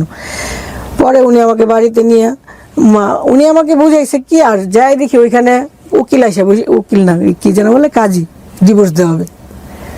হ্যাঁ, আমি তো দেখি অবাক যে কি হইলো, মানে উনি আমার সাথে বিশ্বাসঘাতকতা করছে, ওই দিন থেকে ফার্স্ট শুরু। উনি আমাকে সিগনেচার দেওয়াইলো, উনি সিগনেচার দিল, মানে সবাই বুঝলো বিয়ে ছাড়া ডিভোর্স। হ্যাঁ, বিয়ে ছাড়া ডিভোর্স, সবাই বুঝলো ডিভোর্স হয়ে গেছে, উনিও মুক্ত। আপনার ডিভোর্সের সময় কাবিননামা চায় নাই কাজী? উনি বুঝাইছে যে তোমার কোনো চাওয়া পাওয়া আছে, আমি বলছি না আমার কোনো চাওয়া না। কিন্তু আপনাদের বিয়ে যদি না হয়ে থাকে তাহলে ডিভোর্স হয় কিভাবে? প্রথম কথা হচ্ছে যে কাজীর মাধ্যমে ডিভোর্স হচ্ছে, কাজী তো আপনাদের কাবিননামা চাবে, কাবিননামা কই? এগুলো কিছু চাই নাই। হ্যাঁ, উনি তো চাইলে তো এটার ব্যাখ্যা হইতো, উনি কিছুই চাই নাই, উনি জাস্ট আমাকে নাম লেখাইতেছে, এমনকি আমার আইডি কার্ডের ফটোকপিও চাই নাই। আমি ইচ্ছা করে একটা সালিশের মধ্যে, হ্যাঁ আমি ইচ্ছা করলে একটা ভুল নামও দিয়ে আসতে পারি, ওইখানে কোনো কিছুই চাইতেছে না, আমাকে জাস্ট সবাই বুঝাইতেছে যে হ্যাঁ ছাড়াছাড়ি হয়ে গেছে, বউ খুশি, বাপ মা খুশি, সবাই খুশি, লেখালেখি হয়ে গেল। আমি এত রাত্রে কিভাবে বাড়িতে আসবো? আমাকে কেউ মাথায় হাত দিয়ে সান্ত্বনাও দেয় না, যে মা তুমি আমাদের জন্য এত কিছু করলা, বিয়ে হয়েছে, বিনা টাকায় আমার এখান থেকে চলে যাইতেছো, বা তোমার কলঙ্ক হয়েছে, এই ধরনের কোনো কথা না। আমি বাড়ি থেকে বের হবো কি করে, লজ্জা লাগতেছে, ওনারা কেউ হেল্পও করতেছে না। লাস্ট মুহূর্তে একজনে বলতেছে ওনার একটা গাড়িতে উঠাই দো, পরে রিক্সা দিয়ে বাড়িতে চলে আসলাম। তো বাড়ির সবাই কেউ এগুলো কিছুই জানে না, যা কিভাবে গেল। এখন আমার মাথায় তো ভূত চাপছে যে এখন আমার বিয়ে করা লাগবে, যেহেতু উনি আমার সাথে 2 নাম্বারই করছে। কাকে বিয়ে করবেন? ওই ছেলেকে আবার বিয়ে করবেন? ডিভোর্স দিয়ে আসছেন, তাকে আবার বিয়ে করবেন? মানে বিয়ের আগে ডিভোর্স, তারপর আবার বিয়ে? হ্যাঁ, বিয়ে তো হয় নাই, কলঙ্কিত হয়েছি ওরে বিয়ে না করে। তখন পরবর্তীতে বিকেল বেলা ও আমাকে ডেট দিছে, আমি বিকালে আসবো, বিকাল হয়ে যেতেছে, তেমন একটা আসার সম্ভাবনা নাই। তখন ওর এক ফ্রেন্ডে ফোন দিছে যে কি অবস্থা, কি খবর। ওর ফ্রেন্ড বলতেছে যে ও তো বাড়ির থেকে বের হইতে পারতেছে না, যেহেতু কালকে এরকম হয়েছে, বাড়ির থেকে তো 2-4 দিন দিব না। আচ্ছা, আমি ওরা যাই নিয়ে আসতেছি। ওরা আবার নিয়ে আসলো। হ্যাঁ, আমরা আবার কাজের কাছে গেলাম, বিয়ে পড়াইলাম, এবার ফাইনালি বিয়ে করলাম। ফাইনালি বিয়ে হয়েছে। যে কলঙ্কটা হয়েছে বিয়ে না করেও আমি এটা করলাম। ওই যে 5 লাখ টাকা কাবিন দেওয়ার কথা ছিল, মানে আগেরটা সবাইকে আই ওয়াশ করছে যে ডিভোর্স হয়েছে, যে টেনশনের কিছু, কিন্তু এলাকার কেউ জানে না, মানে বাজারের এর পরের বার তারা বিয়ে করছে আবার। হ্যাঁ, বাজারের কেউ জানে না যে ডিভোর্স হয়েছে বা এরকম হয়েছে, বা আমার এলাকার কেউ জানে না, জাস্ট ওদের বাড়ির 2-4 জন, বুঝছেন না? তো এরকম হইলো, বিয়ে হইলো। তখন মানে ব্যাপারটা চাইছিলাম যে কয়েকদিন গোপন থাকুক। তো দেখা গেল যে উনি তো আমার সাথে থাকতে গেলে ব্যাপারটা আস্তে আস্তে জানাজানি হয়ে যাবে। এই সপ্তাহখানেক কত টাকা কাবিননামা হলো? 5 লাখ টাকা। আছে কাবিননামা আপনার কাছে? কাবিননামা নাই, আমার মোবাইলে ছবি আছে। কাবিননামার ছবি আছে? জি। তারপর পরে ছবি আছে। পরে এভাবে যাক, উনি আমার কাছে আসলো সপ্তাহখানেক পরে। আসার পরে যখন 2-3 রাত একসাথে ছিলাম, বাড়ির থেকে ফোন আসতেছে, কই তুমি কেন, মানে ওরা আস্তে আস্তে সন্দেহ করা শুরু করলো। পরে ব্যাপারটা ভাবলাম যে হ্যাঁ, এভাবে লুকায়িত ভাবে সম্ভব না, জানাই দাও, যা হওয়ার হবে। পরে ও জানাই দিল যে হ্যাঁ আমরা বিয়ে করছি। বিয়ে করছি। পরে ওনারা আবার আসলো, আইসা বলতেছে আপু কি হয়েছে, যে হ্যাঁ এমন এমন, আগে বিয়ে হয়েছিল না এখন হয়েছে। বললাম একবার তো মারা গেছেন, এখন চাইলে মারতে পারেন, আপনারা যা খুশি করেন। তো ওই দিন আর মারধর করে নাই, এগুলো শুনে ওনারা চলে গেছে। আর আমার যে পার্লারের স্টাফ তাদের বাড়ি বাড়ি যাইতেছে, ওদেরকে যেন আমার পার্লারে না আসতে দেয়, মানে আমার বিজনেসটা অফ হয়ে যাক, আমার যেন আস্তে আস্তে সবকিছু কম হয়ে যায়। আপনি বিয়ে করার আগে আপনার বাবা মার সঙ্গে কথা বলছিলেন? না। না, পরবর্তীতে আপনার কি পরিবারের সাথে সম্পর্ক ছিল আমার নাকি আপনি একাই থাকতেন ওই সময়টাতে? না, পরিবারের সম্পর্ক, আমি তো পরিবারে আসতেছি যাইতেছি সবকিছু তাহলে ঠিকঠাক আছে। পরিবারের বাবা মা ভাই বোন কাউকে জানাননি আপনার এই বিয়ের ব্যাপারে? হ্যাঁ জানে বিয়ের আগে জানতেন? হ্যাঁ, ওনারা বারবার বলতেছে যে বিয়ে করিস না করিস না, সবাই বলতেছে যে করিস না, কিন্তু আমার মাথায় ভূত চাপছে যে আমাকে মারলো কেন। ওকে ফাইন, তারপর? এটার জন্য যাক, পরবর্তীতে ওনারা তো বলতেছে কেন করলি, বা করলে তো এইটা দরকার নাই বা অনেক কিছু। তারপর আমি করছি, করার পরে উনি সব সময় আমার কাছে আসতেছে, এখানে যাইতেছে ওইখানে যাইতেছে, মানে আমার কাছে আসতেছে ওইখানে যাইতেছে, বা আমি ওইরকম ভাবে দিতেছি যাতে গুনাহ না হয়, আল্লাহ যেন না বলতে পারে যে তুমি একা কেন সবকিছু নিচ্ছ। আমার কাছে 7 দিন বা ওর কাছে 7 দিন এভাবে আসা যাওয়া করতেছে, সবাই জানতেছে। আর ওর ওয়াইফের হাতেও তখন হয়তো বা আর সুযোগ নাই, যেহেতু ও এরকম একটা প্রতারণা করার পরে আমাকে বিয়ে করছে।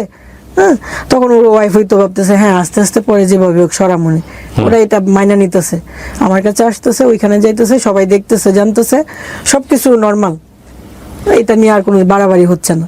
একদিন হঠাৎ করে অ্যাক্সিডেন্ট হয়ে গেল, উনি যে গাড়ি চালাইতো গাড়িটা উল্টায় পড়ে ওনার ইয়া হয়ে গেল।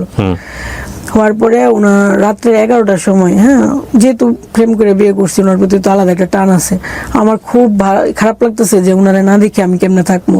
আজকে উনি অ্যাক্সিডেন্ট হয়েছে, ওনারা দেখতে গেছি, উনি বলছিল যে তুমি ওই যে কি একটা চাউমিন নাকি কি নামটা, ও রান্না করার জন্য খুব পছন্দ করতো। আমি রান্না কইরা রাইখা জাস্ট ফোন দিছি যে আমি রান্না করছি তুমি আসো তাড়াতাড়ি, এমনি শুনি অ্যাক্সিডেন্ট। ওই জায়গায় থেকে ওই খাবারটার দিকে তাকাই আমার খারাপ লাগতেছে। যাক, ওই খাবারটা নিয়ে আমি রাত্রে 11টার সময় ওদের বাড়িতে গেলাম, ও অসুস্থ, ওকে দেখার জন্য।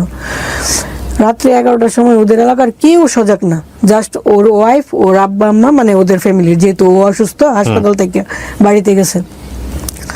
যাওয়ার পরে ওনার ওয়াইফ মানে আমাকে দেখার পরে একটু রাগারাগি করতেছে, পুরো এলাকার মানুষের সজাগ বানাই ফেলছে। পরে এলাকার মানুষরা এসে আমাকে অনেক গালাগালি করতেছে, যে মানে অনেক বাজেভাবে গালাগালি যা পারে। তারপরে আমি ওনাকে খাবারটা দিয়ে চলে আসছি যে আমি তোমার জন্য রান্না করছিলাম, তুমি যদি না খাও আমার খারাপ লাগবে, তুমি খায় নিও। তো কান্না টান্না করে চলে আসছি। তো আইসা আবার পার্লারেই ঘুমাইলাম, থাকলাম।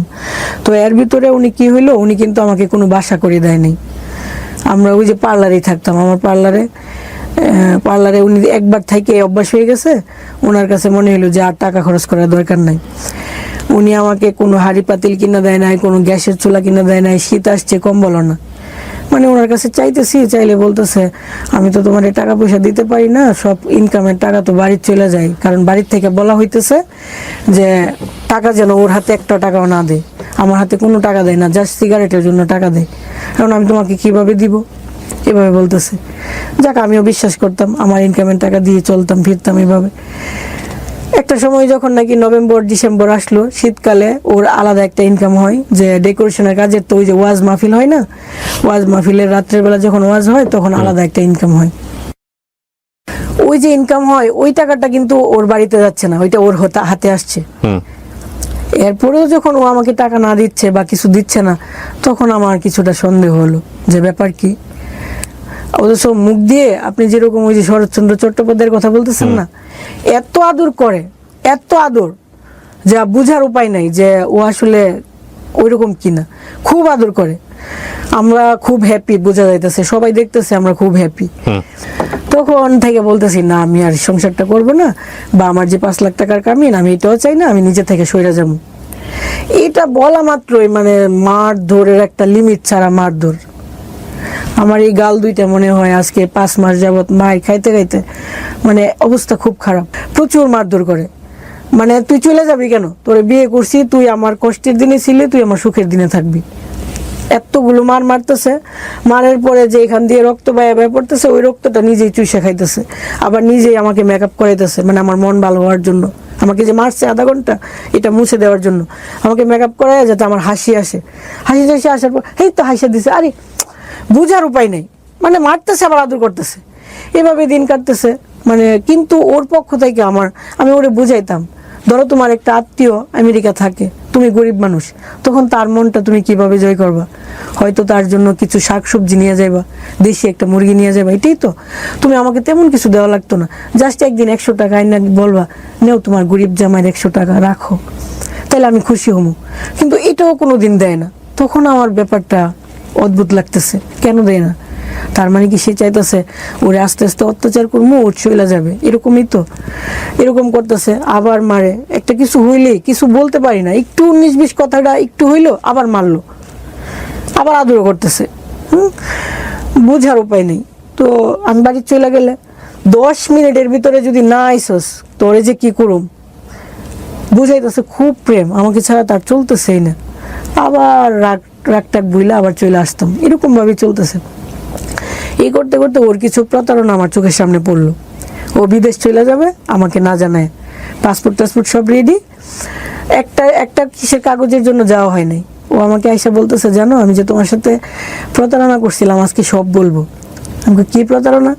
কই যে দেখো আমি বিদেশ চলে যেতেছিলাম, কিন্তু একটা কাগজের জন্য হয় নাই, আমি হয়তো সপ্তাহখানেকের ভিতরে চলে যেতাম। তখন আমি এমন কান্না শুরু করছি, বলতেছে একটা শুনেই কান্না করতেছো, আরো তো অনেক কিছু ছিল, থাক আর ওইগুলো বললাম না। তখন তো বুঝলাম যে মানুষটা আমার রেখে বিদেশ চলে যাব, মানে হচ্ছে ওই যে আমার 5 লাখ টাকা কাবিন দেওয়া লাগলো না, বিদেশ চলে গেলে আমাকে খরচ খরচা দিল না, একটা সময় তো আমি এইভাবেই চলে যাবো। ব্যাপারটা এরকম দাঁড়াইলো।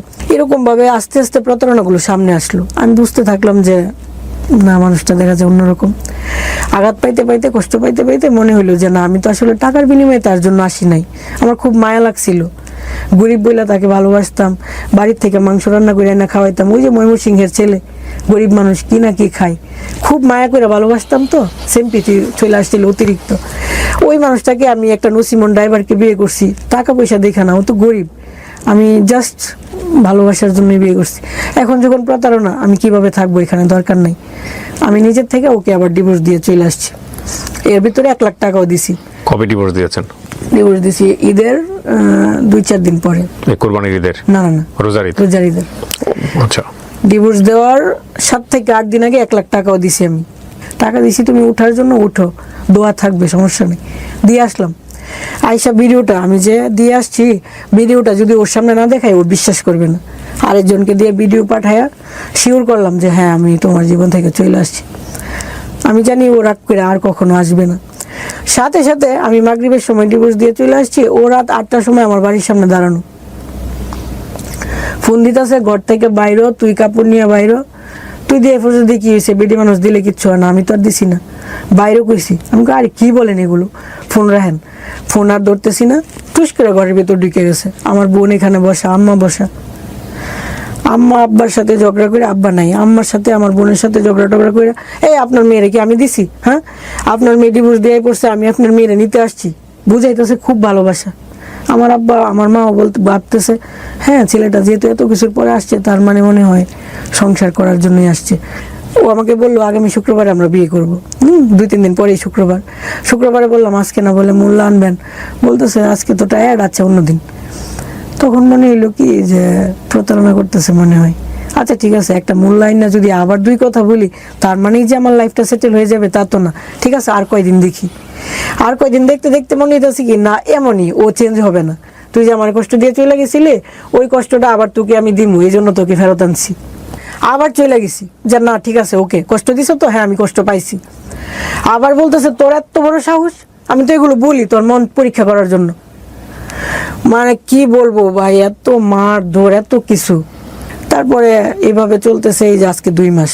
হ্যাঁ, বিয়ে ডিভোর্সের পরে ওর সাথে থাকতেছি। অনেক অন্যায় এটা, লোকে সবাই শুনতেছে, জানতেছে, আমাকে নোংরা কথা বলবে, কিন্তু আমি সেকেন্ড চান্স নেওয়ার চেষ্টা করছি। যেহেতু আমাকে বুঝাইছে, আমি তোকে একটা সুযোগ দিচ্ছি। আজ অব্দি না, 1 বছরের ভিতরে আমাকে একটা জামাও কিনে দেয় না। শুনেন, আপনি একটা কথা বলি, মানে ওভারলোড হয়ে যাচ্ছে আমরা আসলে। আপনার বর্তমান বয়স আপনি কত বলেছেন? 30 প্লাস। 30 প্লাসের মানুষের জীবনে এগুলো ভুল, এটা অন্যায়, এটা ক্রাইম। আপনি যেগুলো বলতেছেন এগুলো 15, 16, 17, 18 বছরের বাচ্চার গল্প হলে ঠিক আছে, আমরা বুঝতে পারতাম যে ও টিনেজার, ও যেগুলো করতেছে সেগুলো ঠিক আছে, ওগুলোর জায়গা থেকে মানসিক পরিপক্কতা আসে না, সেটা ঠিক আছে। বাট 30 প্লাস অধিকের একটা মানুষ, এবং যার জীবনে যার একটা বাচ্চা আছে, সংসার আছে, তারপরে সে প্রেমের জন্য এত কিছু ভুল করে ফেলবে, এগুলো ভুল না, এগুলো ক্রাইম। আমি সরি, আমার জায়গা থেকে বিষয়টা এরকমই। আপনি ধরেন এসে গল্পটা বলে গেলেন, তো ছেলেটা আপনাকে এটা করেছে, ওটা করেছে, ওটা করেছে, এটা করেছে, ওই ছেলে যদি এখানে বলতো, ওই ছেলেও আপনার এগেইনস্টে 100টা কথা বলতে পারতো। হ্যাঁ, ঠিক আছে, গল্প অবশ্যই বলবে। যখন বলে এখানে কেউ অবশ্যই একজন, বলবে। গল্প যখন এখানে কেউ একজন বলে, তখন সে মনে করে যে আমি হচ্ছি পৃথিবীর সবচেয়ে ভালো মানুষ আর বাকি যারা সবাই অপরাধী। না, অবশ্যই এটা নিয়ম, তার মানে কথা আছে। গল্পের জায়গাটা থেকে এরকমই হয় বলা, কিন্তু গল্পটা কখনো এরকম না, গল্পটা দ্বিপাক্ষিক। অবশ্যই তার হ্যাঁ, কথা আছে। আর দ্বিতীয় কথা হচ্ছে যে আমি ধরে নিলাম যে যদি আপনি যা বলছেন সবই সত্য যদি হয়, তারপরেও আপনি এই যে বর্তমান যাকে বিয়ে করেছেন বা বিয়ে করে ডিভোর্স দিয়েছেন বা ডিভোর্স ছাড়া যেভাবে থাকছেন, হোয়াট এভার ইট ইজ, এই সংসারের যে ভুলটা, এই ভুলের সমস্ত ক্রেডিট আপনার। জি জি, এটা অবশ্যই আমার। তাই তাছাড়া আপনি জেনে শুনে ওর বিয়ের আগে জানতে পারছেন যে ওর বউ আছে, আপনি এই আগুনে ঝাঁপ কেন দিবেন? কারণটা হচ্ছে আপনি তার প্রতি প্রেমে পড়ে গেছেন। প্রেমে পড়তেই পারেন হয়তো বা সেখানে মন আসছে যে কারণেই হোক হয়েছে, কিন্তু প্রেমে পড়া আর বিয়ে করে জীবনে সিনেমিনি খেলা এটা এক জিনিস না। শোনেন, আমি আমার এন্টায়ার লাইফে অনেক গল্প প্রচার করেছি এই রকমের। বিষয়টা এরকম না যে আসলে কাউকে জ্ঞান দেয়া এই গল্প নিয়ে বা এরকম কোনো কিছু করা। আমাদের সংসার জীবনের অনেকেই আমরা হ্যাপি না, অনেকেই অনেক ধরনের অভিজ্ঞতার মধ্য দিয়ে যাই, বাট যারা বিভিন্ন রকম, দেখুন আজকে যে আমাদের যে বোনটি আজকে এখানে এসছে, ওর নাম হচ্ছে সুমা। সুমা কিন্তু একটা রিয়েলাইজেশন নিয়ে এখানে এসছে যে ওনার মতো কেউ যাতে ভুলগুলো না করে, ওনার মতো ইমোশনালি যাতে ব্লাইন্ডলি কেউ এই ভুলগুলো না করে। একটা পার্ট পর্যন্ত ওনার জীবনে যে ঘটনাটা ঘটে গেছে, বিশেষ করে ওই যে আপনার সেই সময়টাতে প্রায় 13 থেকে 14 বছর আগে একটা ভিডিও নিয়ে ওনার জীবনে যে ঘটনাটা ঘটে গেছে, এবং সেখান থেকে ফিরে এসে নিজের জীবনে দাঁড়ানোর যে চেষ্টাটা, একটা সংসার জীবন, এই পর্যন্ত দেখেন, এই পর্যন্ত এই গল্পের এই জায়গাটা অসম্ভব রকম রেসপেক্টের একটা গল্প। একটা যুদ্ধে একটা মেয়েকে সামাজিকতার মানে বলা যেতে পারে রক্তচক্ষু উপেক্ষা করে নিজেকে টিকিয়ে রাখার যে গল্পটা, এটা একটা প্রচন্ড শ্রদ্ধার সম্মানের একটা গল্প। কিন্তু এই মানুষটাই জীবনের একটা পর্যায়ে এসে যখন এমন একজন মানুষের সাথে ফল ইন হচ্ছে, প্রেমে পড়ছে, একটা ভালোবাসার সম্পর্ক তৈরি হচ্ছে, হাজব্যান্ড ওয়াইফের সম্পর্ক তৈরি হচ্ছে, আবার হচ্ছে না, আবার সেখান থেকে বের হয়ে আসছে, এই যে ব্যাপারগুলা, এইগুলা টিনেজ বয়সে অনেক সময় মানা যায়, কিন্তু এক বাচ্চার মা হয়ে একটা পরিণত জীবনে এক্সপিরিয়েন্সে এসে প্রেম আমাদেরকে এরকম সেকেন্ড করে দিলে, সেটা নিঃসন্দেহে আমাদের জন্য অত্যন্ত কষ্টকর। আমি শুধু আপনাকে একটা জিনিস প্রশ্ন করি, আপনি গল্পটা কেন বললেন বলেন তো সামাজিক যোগাযোগ মাধ্যমে? মানে আপনি আসলে ইন্টেনশনটা কি আপনার গল্পটা বলে? আপনার এই গল্প থেকে মানুষ কি শিখতে পারে আসলে? আচ্ছা, মানে যে গল্পটা বলতেছিলাম, আর জাস্ট 2 লাইন বলি, আর জাস্ট 2 লাইন। আপনি 2 লাইন বলেন, কিন্তু 2 লাইনে কিছু থাকবে না, আমি বলার সুযোগ দিচ্ছি আপনাকে, বলেন, সমস্যা আচ্ছা নেই। ঠিক আছে। উনি আমাকে ঈদের মধ্যে বুঝাইতেছে যে টাকা টুকা নাই, জামা কাপড় দেয় নাই। হ্যাঁ, উনি বুঝাইতেছে যে কুরবানিও দিবে না। এখন আমার মনে হচ্ছে আমাকে বিয়ে করার পর জীবনে প্রথম যদি উনি কুরবানি না দেয়, তাহলে হয়তো আমাকে নিজেকে অলক্ষী মনে হতে পারে। আমি আমার বোন জামাইয়ের কাছ থেকে 20,000 টাকা আইনা দিয়া ওরে বললাম যে হ্যাঁ, তুমি সাথে কিছু টাকা দিয়ে বাড়িতে কুরবানি দাও। কে বলছে আপনাকে এটা? এটা আমার ধর্মে আছে? আপনার হাজবেন্ডের যদি সামর্থ্য না থাকে দিবে না, শেষ। এই অলক্ষী মনে হওয়ার কি আছে? বউয়ের সাথে কি সম্পর্ক? এই যে আকবারাই আমরা মনে করি, এটাও একটা সমস্যা। এটাও যাই হোক, সমস্যা। হ্যাঁ, তারপরে পরে উনি কি করলো, 20,000 টাকা নিয়ে উনি আমার বুঝাইছে, আচ্ছা ঠিক আছে, একটা খাসি আন মনে আইনা তোমার এখানে কুরবানি দিব না। তখন তো আপনার সে স্বামী না। হ্যাঁ, না না। তারপরে করলো, এটা করার পরে উনি 2-3 বাজার ঘুরে আমাকে বুঝাইলো আমি খাসি টাসি পাই নাই, টাকা আইনা ফেরত দিয়ে দিছে। ঈদের আগের দিন রাত্রে আমাকে রাইখা চলে যেতেছে, বলতেছে যে আমি বাড়িতে যেতেছি, তুমি থাকো। ঈদের কোনো বাজার টাজার কিছু কইরা দেয় নাই, কিছুই না, উনি চলে গেল। আপনার 2 মিনিট হয়ে গেছে, আমি জানি আপনি শুধু অভিযোগই বলতে থাকবেন আপনার এই তাকে নিয়ে। দরকার নাই তো, যেখানে ভুলটাই আপনার, তার অভিযোগ দিয়ে আমরা কি করব বলেন? এখানে কিন্তু আগাগোড়ায় ভুলটাই আপনারই, আপনি সেটা স্বীকার করেন। হ্যাঁ হ্যাঁ, অবশ্যই। যদি স্বীকার করেন, তাহলে মূল কথা হচ্ছে যে ঘরের দরজাটা বন্ধ থাকার কথা ছিল, সেই ঘরের দরজায় এমন একজন এসে টকটক করছে, আপনি জানতেনই সে ঘরের মধ্যে ঢুকলে সে একটা ক্রাইম করবে। সে ঘরের মধ্যে ঢোকা মানে হচ্ছে আপনার ঘরটাকে নষ্ট করে দেওয়া, ছিন্ন বিচ্ছিন্ন করে দেয়া। আপনি এটা জানতেন দরজাটা খোলার আগে। এরপর যদি আপনি দরজাটা খোলেন, সেই অপরাধটা কি আপনার না ওর? আপনি আমার জাস্ট এই প্রশ্ন পুরাটাই আমার। আপনার না? তাহলে আর ওকে অভিযোগ দিয়ে লাভটা কি? ওর বিরুদ্ধে আর বলে লাভটা কি? না না, বলে লাভ নাই, কিন্তু এটাই যে আমি যে ভুলগুলো করছি, এই যে বুকামি, এত কিছু লাইফে, এত মানে এত ধাক্কা খাওয়ার পরেও কিছু শিখতে পারি নাই, বুঝতে পারি নাই। এখন যখন আবার রাস্তা দিয়ে হাঁটবো, একটা তো ঘটনা আছে, একটা হাজবেন্ড। আপনাকে একটা প্রশ্ন করি, আপনি একটা সৎ একটা উত্তর দিন। হ্যাঁ, একদম মন থেকে আমি বিশ্বাস করি আপনি সেই উত্তরটা দিবেন। আপনি ওকে ভালোবাসেন এখনো? জি, ভালোবাসি। দ্যাট ইজ দ্য, মানে গল্পের যদি লেসন বলেন তাহলে এটা হচ্ছে লেসন। যে মানুষটাকে সে এখনো সে ভালোবাসে, সেই মানুষটার সম্পর্কে সেখানে বসে অভিযোগের পর অভিযোগ বলে যাচ্ছে। ফ্যাক্ট হচ্ছে কি, আমরা আসলেই সত্য কথা বলতে লাভ কোনটা, লাভের সাথে রেসপেক্ট কোনটা, এবং লাভের জায়গাটা থেকে আসলে কতটুকু আমাদের জীবনে রেসপেক্টের একটা জায়গা থেকে চর্চা করা উচিত, সেইটা আমরা আসলে বুঝি না। আমরা আসলে কেউই বুঝি না। যে মানুষটাকে আমি লাভ করি সে মানুষটাকে আমি কেন অসম্মান করব? অ্যান্ড উই ডু অ্যাকচুয়ালি লাভ করার পরেও করি, মানে কষ্টের জায়গা থেকে করি, অভিমানের জায়গা থেকে করি, বিভিন্নভাবে করি, হ্যাঁ বিভিন্নভাবে করি। আর দ্বিতীয় কথা হচ্ছে উনি এখনও তাকে ভালোবাসেন বলেই এগুলো করে যাচ্ছেন এইভাবে। তো আর ওই যে একটা কথা আছে না, যে কে জানি বলেছিল everything is fair in love and war, মানে এটা যেমন সত্য তেমনি এটা একটা বিধ্বংসী কথা। কারণ এই ইমোশনটা খুবই পার্টিকুলার একটা টাইমের জন্য, খুবই লিমিটেড একটা টাইমের জন্য। এই ইমোশন থেকে টুডে অর টুমোরো আপনাকে বের হইতেই হবে এবং ইমোশনটা কাজ করবে না। কিন্তু যেই সব অন্যায় জিনিসগুলো আপনি আপনার জীবনে এই সময়টাতে করবেন এই ইমোশনের প্রেক্ষাপটে, এটার ক্ষতি আপনাকে সারাটা জীবন বয়ে বেড়াতে হবে, সারাটা জীবন, বিলিভ মি। সো প্লিজ এইসব ইমোশনে শেখান হয়ে আমরা যাতে ভুল না করি। আপনার সন্তানটা বড় হচ্ছে, আমি এই জন্য এত বছর পরে এখানে আসা, এত বছর পর ওই যে অতীতের ঘটনাটা এখানে আনা, যেখানে মাত্র কিছু সংখ্যক মানুষ জানতো, সত্য হোক মিথ্যে হোক জানতো, এখন তো সবাই জানতেছে, মিথ্যে হোক যাই হোক সবাই জানতেছে। হ্যাঁ, এত বছর পরে কেন সামনে আনলাম? এই জন্যই আনলাম যে আমি কখনো মাথা উঁচু করে দাঁড়াতে পারি নাই, কাউকে একটা কথা বলতে পারি নাই। দেখা গেছে যে ফুফাতো বাইরে শাসন করছি, বলছে ও তুমি নিজে কেমন ভালো। আঘাত পাইছি, খুব কষ্ট লাগছে যে ওই যে একটা ঘটনার জন্য কারো কাছে মানে মাথা উঁচু করে দাঁড়াতে পারিনি। এখন হাজবেন্ড যে মারধর করে, উনি কিন্তু এই জন্যই মারধর করছে যে তোর বাড়ির মানুষের তো কত মুখ তমুক, তোরা কেন আমি ভাত খাওয়ামো, এই ধরনের। এই যে আমার এলাকার মানুষ একটা ঘটনাকে ইস্যু করে আমার হাজবেন্ডের সংসারটাতে আমাকে টিকতে দিল না। যাক, টিকলাম না, ঠিক আছে, আমার এখানে হয়তো ভুল আছে, কিন্তু আমার মেয়েটাও তো এরকম, আমার মেয়েটার বিয়ে হবে, হয়তো ওর হাজবেন্ড কোনোদিন আবার বলবে তোর মা এমন করছিল।